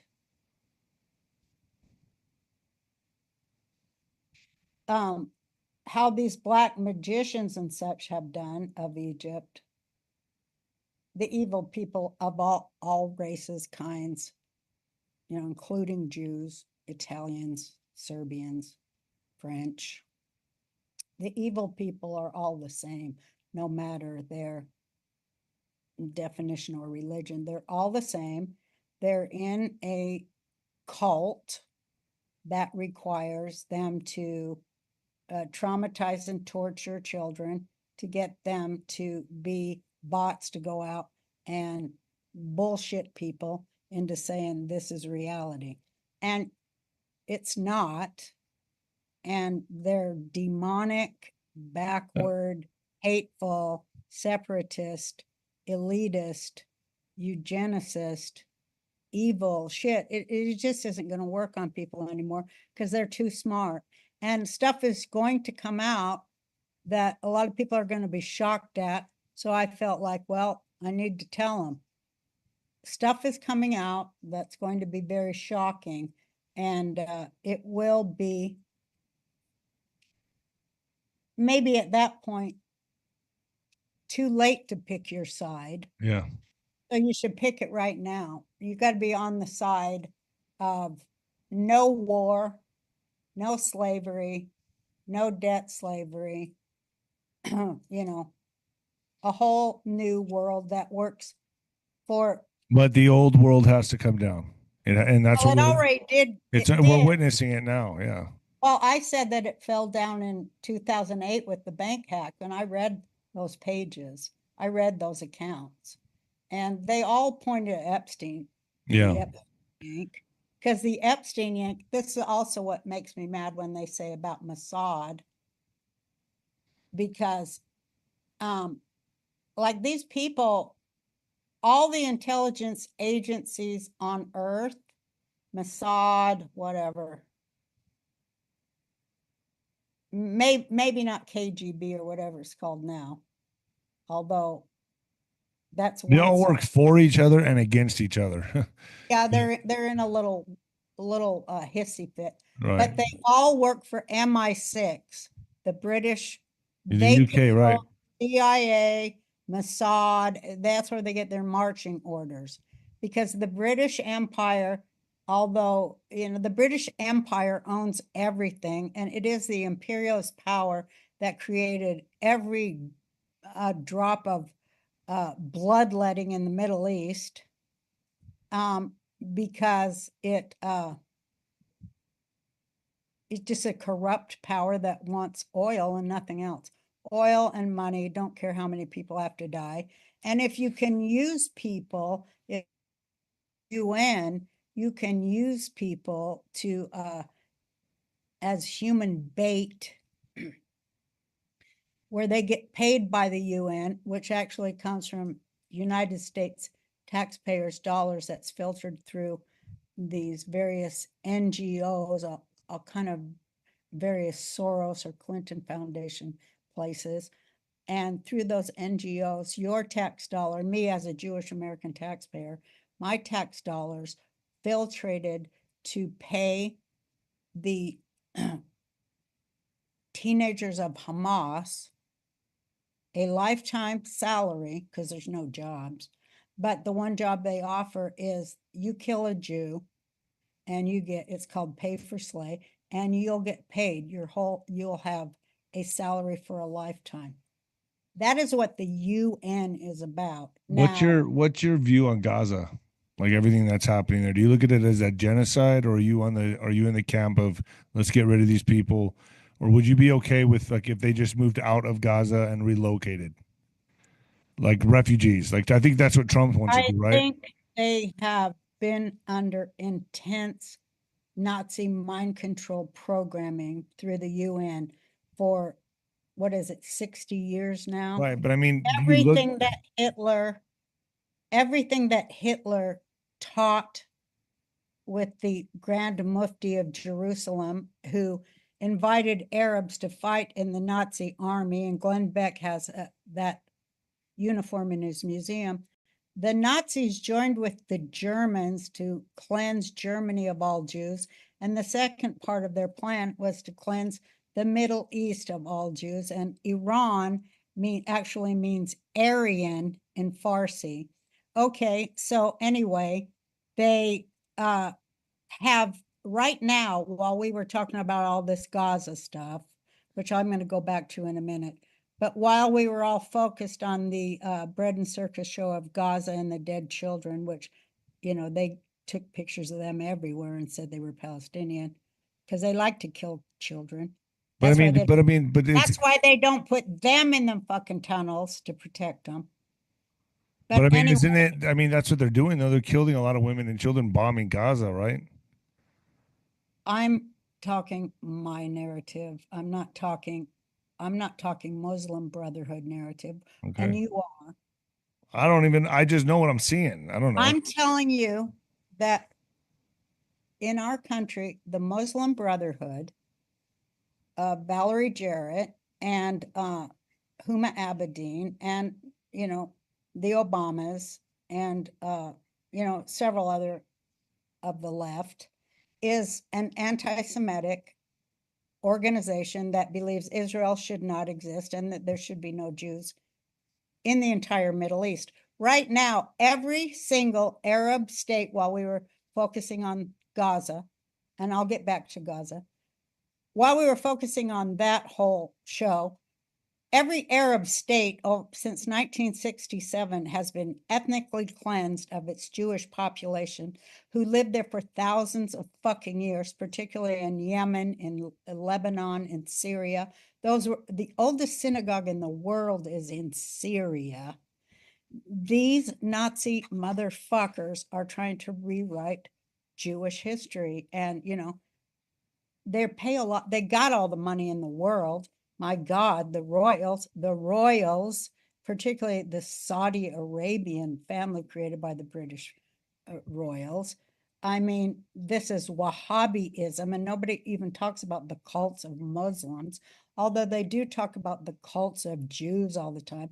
Nobody in this country can break free of Muslim Brotherhood mind control to recognize the fact that all of the censorship of conservatives is done by them and their friends like David Brock and James Alefantis and people who are very heavily invested in child trafficking networks. And why? You figure it out. You figure it out. Well, one reason is because there's no country on earth right now since I think Y2K caused all of this, but there's no country on earth right now that is not, well, it's changing now, so I shouldn't say all, but just a while back, they were all pedophiles. Putin called it out. Every fucking leader in the Western world was a devil-worshipping pedophile. And I mean, I've known it since 2008. And it's just amazing to me that it's 2025 and people haven't really mass seen it yet. Yeah, pedophiles run the world. I've been saying it for so long. It's a pedo Ponzi pirate scheme. Yeah. What's your thoughts on the Epstein list? Do you think Pam Bondi's going to release it? So let's get back to that for a second. I mean, do you? Well, Mel. Hold on. Let me ask you this: Do you think there's going to be? Do you anticipate any names that are going to be on there? Do you know of any names that are going to be on there? I do. Okay. What's your thoughts on that? I read it in the Belgian press a long time ago. So you know some of these people that are on there. It's everybody who wasn't on there. So why is it a national security threat? Me and a couple other fat chicks ain't on there. That's it. Why the fuck is it a national threat to release this? National security. I'll tell you. Because Wall Street is on it. And they're the ones paying to, as they say, dig in up here in the Southern District of New York. Yeah, if you was to find out your retirement funds, if you was to find out your, come on now. Yeah. If you was to find That makes out a lot all of that- sense, actually. and that it's tied up in dirty shit, Yeah. and then that gets busted and bye-bye retirement funds. That's a riot a minute in every city. So that's why. Do you think it's ever going to come out? I think Trump's trying like hell to put a better economic system. And I think he's trying, I think he's trying to resurrect the dollar, which is the smartest thing, I think. Just gold-backed currency, the dollar. I think that's all of it. I think that'll happen. And I know he's fighting to replace something that's already fallen. Babylon already fell, and that's the banks. And they already failed. We already bailed them out once because Obama ran back like a servant to send all of our children's future money to the banks, because they failed, because the fake bubble they created didn't explode and kill as many people as they wanted to kill. These are the royals, and they're the people who work for them, work for the scapegoat Rothschild family, that every time they need somebody to blame when the royals are coming looking guilty and almost about to go to the guillotine, they throw their middlemen, the Jews largely, to the hungry dogs in the street. And they love doing it because that's a lot of sacrificed Jewish. So that's why these That's a psyops lot are coming of out. sacrificed Jewish children, which they delight in because they do not like the Jewish people at all. Hence, they worship a fucking goat. There So you have. that's what we're seeing now with this big push of anti-Semitism, is what you're saying. They're getting ready to sacrifice the Jewish people again, is what you're saying. Yeah, that's where they get all their wealth, like Soros. Soros got his money from, robbing dying Jews and, for the Nazis, and then collapsing currencies all over the world, which caused, many, I won't say many. So but the Nazis are the problem. The Nazis are still in control. It's the Nazi world order. Yeah. And they are eugenicists and chemists, and they like to create, what they like to do is gas people or inoculate them or tear their livers out or whatever they want to do, sew twins together, put Indians on reservations, and then study the effects of their brutal sadism. That's their fucking religion. They are Cainites. They are devil worshippers. It ain't no bullshit. And they're after the Jews, and they have been for a long time. And Torah says Amalek, which is Purim is in 2 days, and it says Amalek, that's the enemy of the Jews, and he comes from Gog, and he is Satan. That's what Torah says. So, it says, why does he always hate the Jews? And Torah tells us he hates the Jews for no good reason. For no good reason. It's just low. So hold on. If there's something I'm getting out of this podcast, low hanging fruit from a Hold on. poison tree. Because whatever starts with the Jews, don't end with the Jews. It goes from the But Jews. what you're then it goes saying to on the this pod- gays, then it goes to the Spanish speakers, then it goes to Oh, the yeah. light skinned blacks, then it goes to the people who went to college. Then it goes like Pol Pot did to people who wear fucking glasses. This fucking commie shit is a turd, and it is a tool of the royals too. So it's all a the yank. Nazis are It's all what's a running fucking all this yank. shit. Yeah. The Nazis are national socialists. Hello, because they're left and right, and all they want is your fucking liver and your kid's blood. That's all. Yeah. That's not too much to ask, is So it? that's what we could get out of You this. to Is worship Satan, and you to forswear your God. That's all they want. fair enough. Roseanne, I love you. Thank you. You've set the I record hope straight. I cleared things up. You did. You Don't did. be So, look, here's what I tricked got by out of this. Can I just give my anti-Semitism. It's the synopsis? School of the Royals. It works every fucking time, and it results in the destruction of the people who mouth it or put it in their heart. They don't live. So It's The the Roy- devil. it's the Royals, the Nazis. That's who's running the whole show here. Hello, Okay. the pharaohs. And they're pushing the anti-Semitism. They are the pharaohs. They are the They pharaohs. founded Switzerland in 1291 with the loot they stole from the temple, our temple in Jerusalem.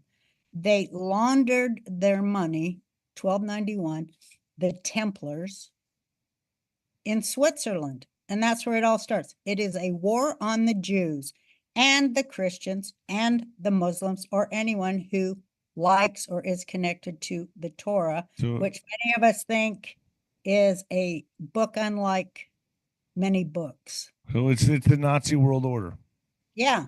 The Nazi world order. That's what I'll name this. Okay. Love you, Roseanne. Thank you for joining me.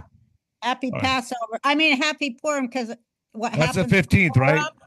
Yeah, it's Thursday night. What happens? The boomerang, baby. You think it's going to happen on the 15th? Oh, yeah, I know it. All right. It goes from Thursday to Sunday. So that encompasses every faith. And here's how black magic tries to rip off Judaism. It says, you know, it gets everyone in a mind trance that's terrified because of the stuff they just saw. And that's how they create their blackmail thing, their blackmail web. But that's a ripoff from this of Judaism. Like-minded people praying for the very same thing, that works. Beautiful. It really works. Okay, Roseanne, see I ya. love you. All right, sweetheart. Thank you.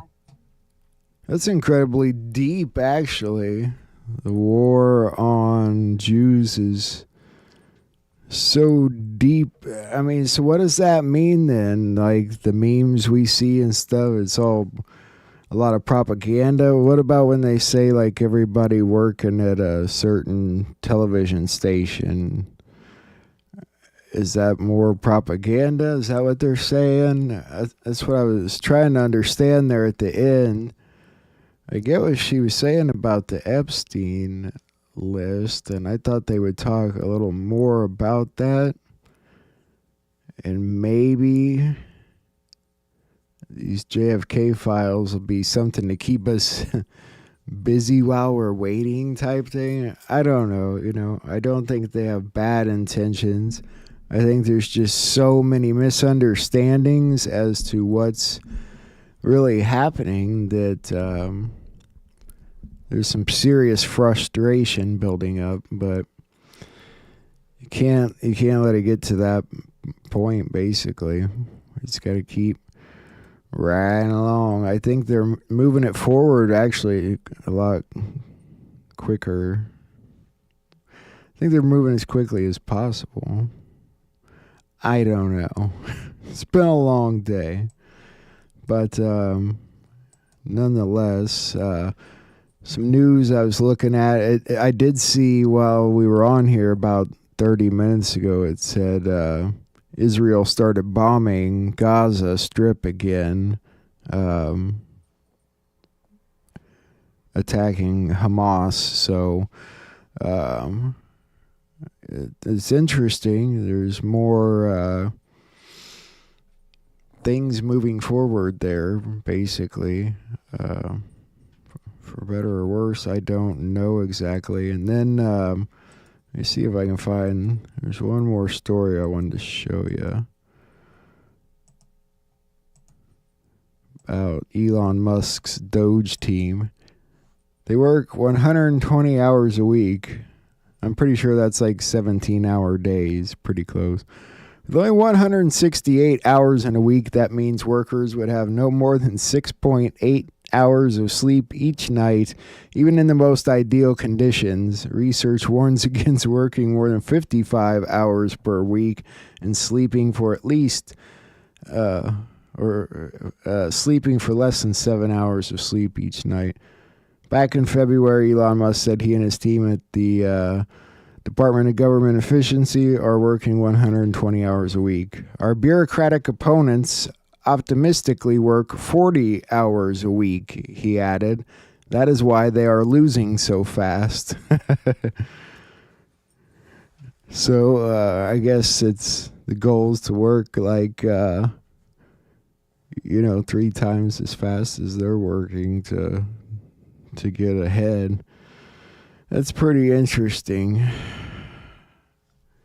I wonder if his whole team is just computers running audits. Who knows anymore? Thought that was a funny story. It popped up too. So I don't know. Other than that, the Trump team's battling with what can and can't be done with these judges, and I don't know. It's about getting past these Obama judges that don't want to do what the American people voted for to be done. Anyway, folks, that's really all I got for you tonight. If you're on Rumble, go over to Nino's Corner, and you can check out that episode and many, many, many more, of course. And then don't forget ninoscorner.tv. And, of course, he's here on Rumble. Or YouTube. We're on YouTube. Where the hell are we? Whose wine? What wine? Where the heck did I dine, folks? I remember that, Jamie. 80,000 pages is what they're saying for tomorrow. Well, not necessarily. I mean, they did say all, but supposedly there's 80,000 documents, so it's going to be interesting. People will be trying to fast track through it. So I'll be looking for the highlights tomorrow and reading and more reading. That'll be interesting. So, yeah, I appreciate you guys hanging out tonight as always. I hope you had a great weekend, ready to kick off the week. We'll see where it goes. March is moving even faster than February, it seems, and so it'll be spring before you know it. Feels like spring. It's getting warm and then cold and warm and cold, so at least here in Illinois. And a tornado or two or three. It's pretty wild. Anyway, yeah, that's really all I got. There's nothing really new today that I saw as far as our usual round of Patriots we round about. So, and that's everything. That's our news. But I thought that was an interesting interview. I know it took a little bit to get going, but it was a good interview. I love this card. I should put this card up here. It's a cool card.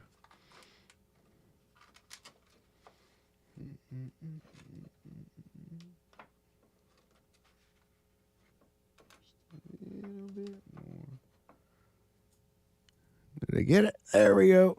Close enough for now. You know, I thought about getting a little tack board and putting it up here on the wall. Putting all the cool cards you guys send me up there. I still have all the ones. Like that one. That was a cool one. A picture you took. Awesome stuff. Cool cards, Elaine. You guys are awesome. Love you guys very much. I hope you have a good night and everything. And it's good to know you Patriots are out there. I enjoy hanging with you. I really do. We're going to have a good week. We're going to have a good month. A good year. I'm getting tired, folks.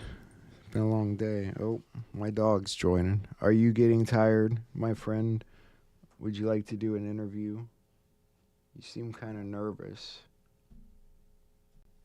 Can you say hi to the camera? Say hi. What's your matter, buddy? You joined the party kind of late, mister.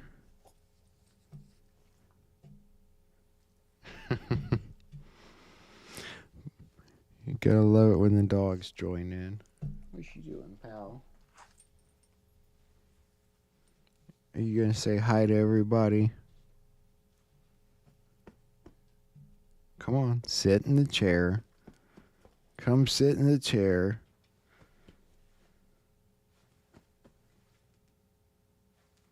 You can do it. You can do it.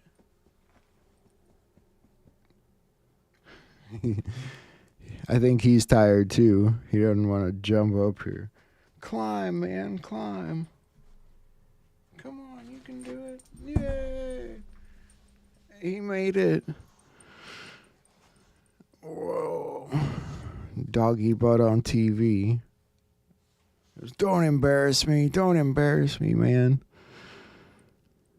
Yeah, he's a really good dog. He's my buddy. Say hi to everybody now. Yeah. He's pretty much everywhere I go.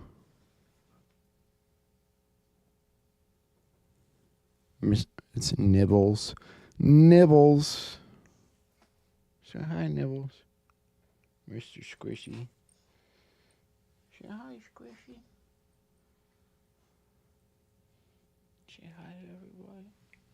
Right about here.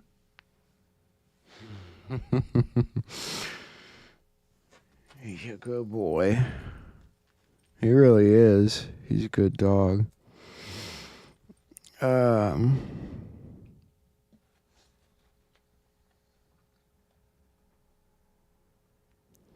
Jennifer Easton Washington.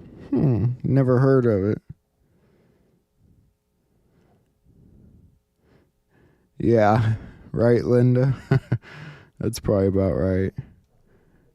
Actually, if you guys probably wouldn't know, but he sits up here with me the whole time I do these shows. Usually you can't see him on camera, but he won't go downstairs when I'm up here. So, yeah. Anyway, folks, I'm gonna let you guys go. Fur babies. Yeah, he's a good one. Well, I appreciate it, guys. That's all I've got for tonight, news-wise.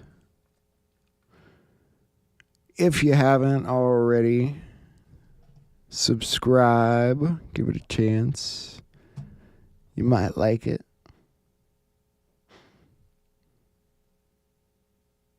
He's subscribed.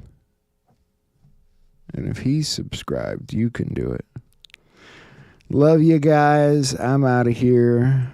God bless you, and I'll see you tomorrow. Happy Paddy's Day, America! Tomorrow you have the JFK files. What time will they be released? Tomorrow after research. Tomorrow after. Yes. Okay.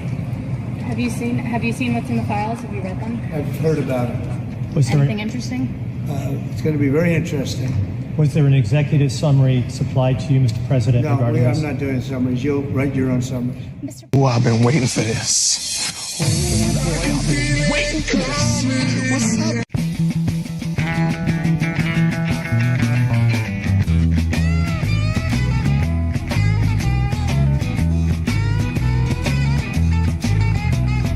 Trucking, got my chips cashed in, keep trucking like the Doodah Man. Together, more or less in line, just keep trucking on.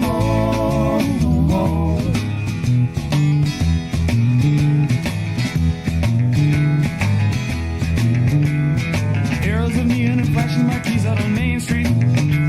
Chicago, New York, Detroit, and it's all on the same street. A typical city involved in a typical daydream. Hang it up and see what tomorrow brings. Dallas got a soft machine. Houston, too close to New Orleans. New York got the ways and means and just won't let you be.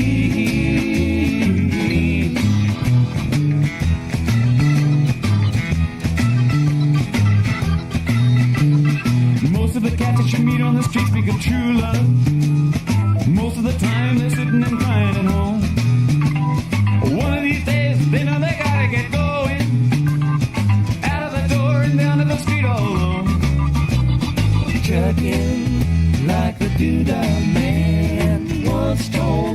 got to pay your hand. Sometimes the cards ain't worth a dime if you don't lay 'em down.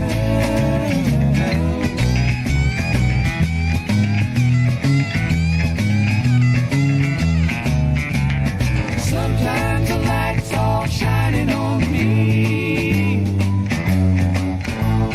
Other times I can barely see. Lately it occurs to me. What a long, strange trip it's been.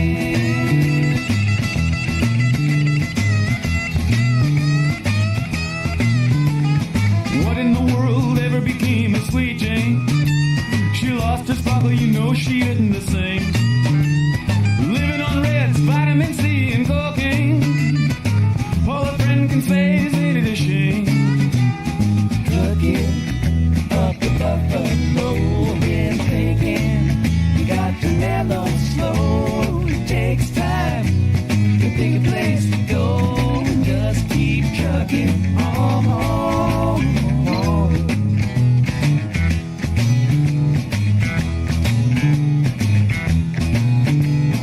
Sitting and staring out of the hotel window. Got a tip, they're gonna kick the door in again. I'd like to get some sleep before I travel. But if you got a warrant, I guess you're gonna come in. Busted down on Bourbon Street, set up like a bowling pin, knocked down. It gets to wearing thin, it just won't let you be.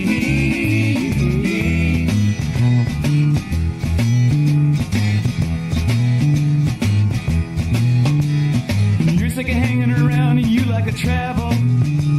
Get tired of traveling, you wanna settle down. I guess I can't revoke your soul for trying. Get out of the door, light out and look all around. Sometimes the light's all shining on me. Other times I can barely see. Lately it occurs to me. What a long, strange trip it's been.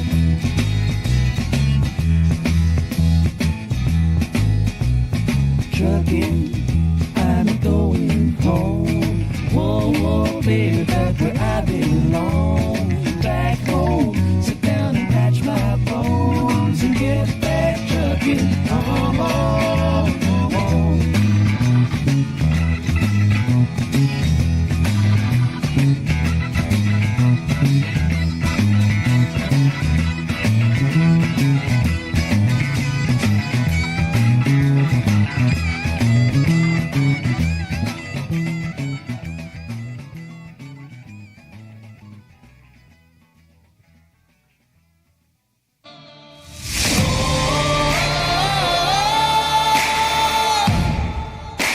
The storm is coming. Oh,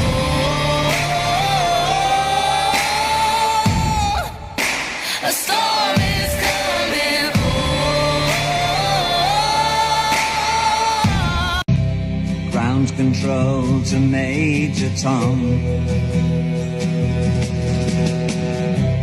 Ground control to Major Tom. Take your protein pills and put your helmet on. Ground control to Major Tom. 7, 6, commencing countdown, engines on. 3, 2, check ignition, and may God's love be with you.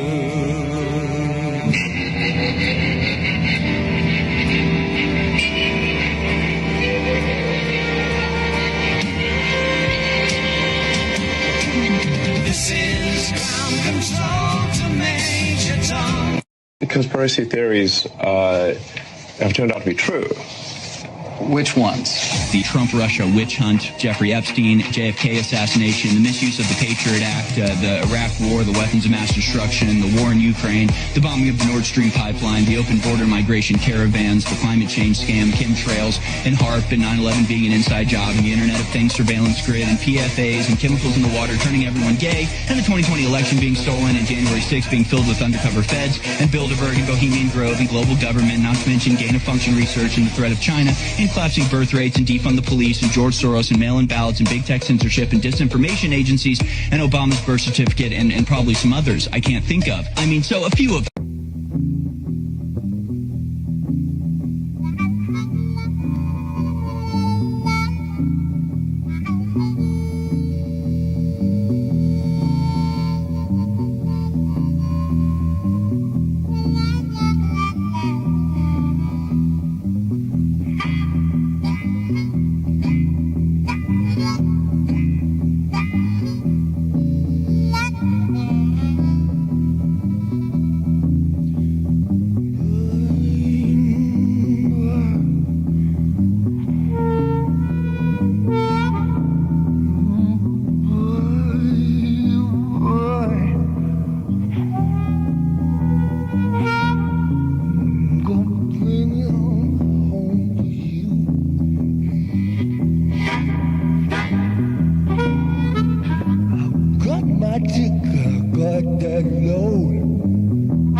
take my seat right way back.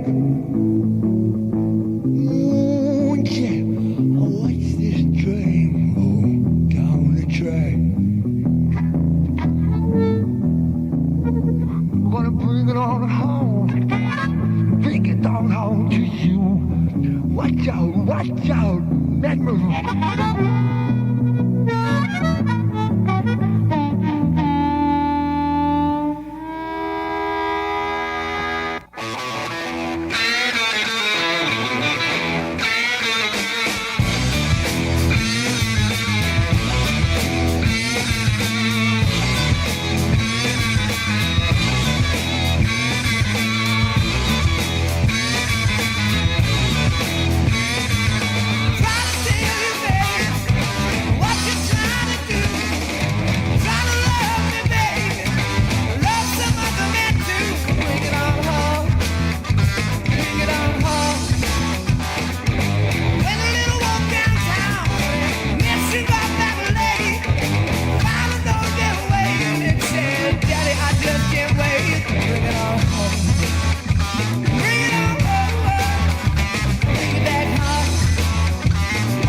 quality of the Irish, the remarkable combination of hope, confidence, and imagination that is needed more than ever today. The problems of the world cannot possibly be solved by skeptics or cynics whose horizons are limited by the obvious realities. We need men who can dream of things that never were and ask why not.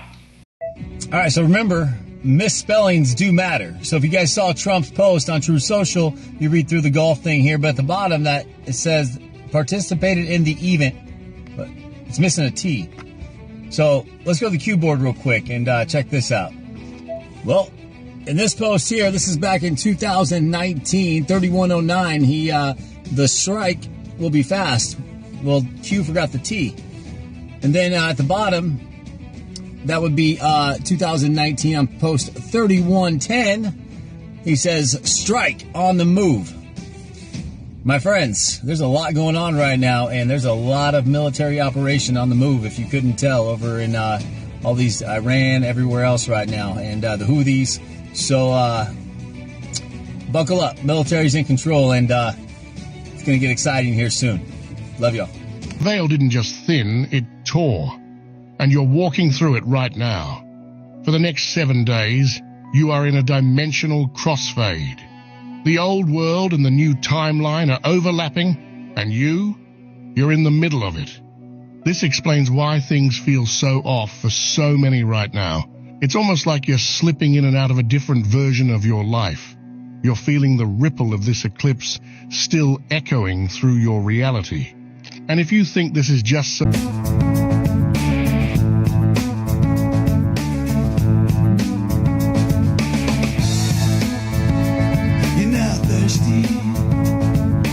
Walking in the desert all alone. You're not searching, lost in isolation from your soul. When the bullets you bite from the pain you request, you're finding them harder to digest. When the answers you seek are the ones you destroy, your aimless well-defined. Why can't you listen? Why can't you hear? Why can't you listen to love screams everywhere?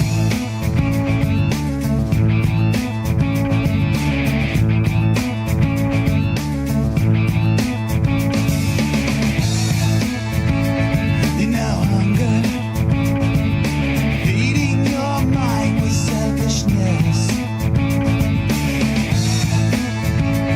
You know wonder, aimlessly around your consciousness.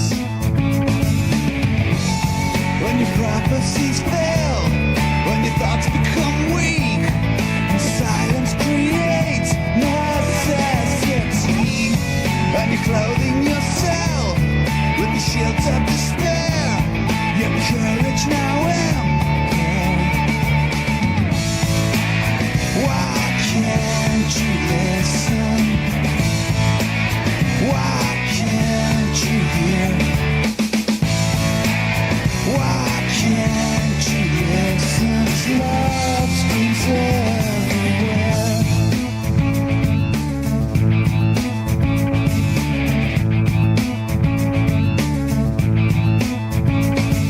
You crucify all honesty, no sign to see. Do you believe? I know your words just twist and turn, provide just to crush and burn. Fighting till the bitter end, if only your heart could open. Listen.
on her way to work one morning, down the path along the lake, a tender-hearted woman saw a poor, half-frozen snake. Her pretty colored skin had been all frosted with the dew. "Poor thing," she cried, "I'll take you in, and I'll take care of you. Take me in, O tender woman, take me in for heaven's sake. Take me in, O tender woman," sighed the vicious snake. She wrapped him up all cozy in a comforter of silk and laid him by her fireside with some honey and some milk. She hurried home from work that night, and as soon as she arrived, she found the pretty snake she'd taken in had been revived. "Take me in, O tender woman, take me in for heaven's sake. Take me in, O tender woman," sighed the vicious snake. She clutched him to her bosom. "You're so beautiful," she cried. "But if I hadn't brought you in by now, you truly would have died." She stroked his pretty skin again and kissed and held him tight. But instead of saying, "Thank you, ma'am," the snake gave her a vicious bite. "Take me in, O tender woman, take me in for heaven's sake. Take me in, O tender woman," sighed the vicious snake. "I saved you," cried the woman, "and you've bitten me, but why? You know your bite is poisonous, and now I'm going to die." "Shut up, silly woman," said the reptile with a grin. "You knew damn well I was a snake before you took me in." To follow up on the Biden auto pen, are those executive orders, those pardons from the former president now null and void? Well, I think so. It's not my decision. That'll be up to a court. But I would say that they're null and void because I'm sure Biden didn't have any idea that it was taking place. And somebody was using an auto pen to sign off and to give pardons to, as an example, just one example, but the J6 Unselect Committee. They gave, think of it, they gave pardons with an auto pen. I don't think Biden knew anything about it. And what they did is they deleted and destroyed all of the information that took them over a year to get. And the reason they did that is because the information was very incriminating about them. Like Nancy Pelosi, it was determined conclusively that she knew about 10,000 soldiers and turned it down. And if we used 500 soldiers, you would have had no problem, let alone 10,000. The young lady that said that I grabbed these powerful young Secret Service agents by the neck, okay? You know that was a big hoax. It was a lie. And she admitted it. And they deleted everything. So, you know, what they did is criminal. I think we're about to land, everybody. Criticism that the Alien Enemies Act has only been invoked 3 other times. They were all during times of war. Do you feel that you're using it appropriately right now? Well, this is a time of war because Biden allowed millions of people, many of them criminals, many of them at the highest level. They emptied jails out. Other nations emptied their jails into the United States. That's an invasion. And these are criminals, many, many criminals, murderers, drug dealers at the highest level, drug lords, people from mental institutions. That's an invasion. They invaded our country. So this isn't, in that sense, this is war.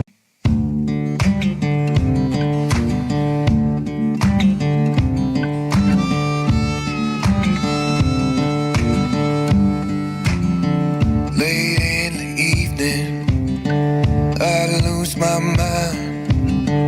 Early in the morning when I walk in the line. Hang me some sugar, hang me that wine. Take me to heaven, I don't have much time.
people, I've been walking the line.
It's the young that are at the forefront of every war.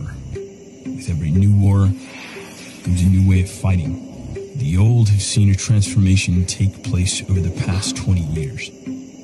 One that's so familiar it's become an extension of ourselves.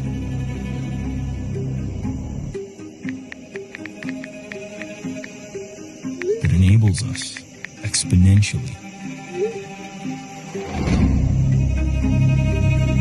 But with every new capability comes a new way of exploiting it. You might not be able to see it, the enemy can. Clear as day. You don't even need to be this close.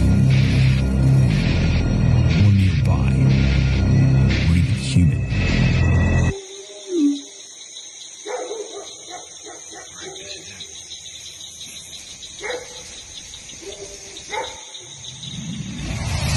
The rocket strike that killed dozens of service members has been linked to unauthorized cell phone use. Using photographs freely available online to pinpoint the exact location of militants everywhere from Syria to Siberia. Online posts like these, geotagging and details in the photos, people were able to confirm that he was and power lines and backgrounds.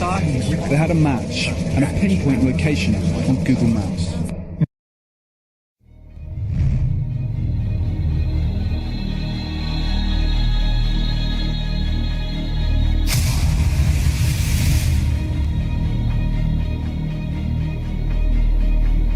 They're not going to stop, and this is a movement, I'm telling you. They're not going to stop, and everyone beware, because they're not going to stop. They're not going to stop before Election Day in November, and they're not going to stop after Election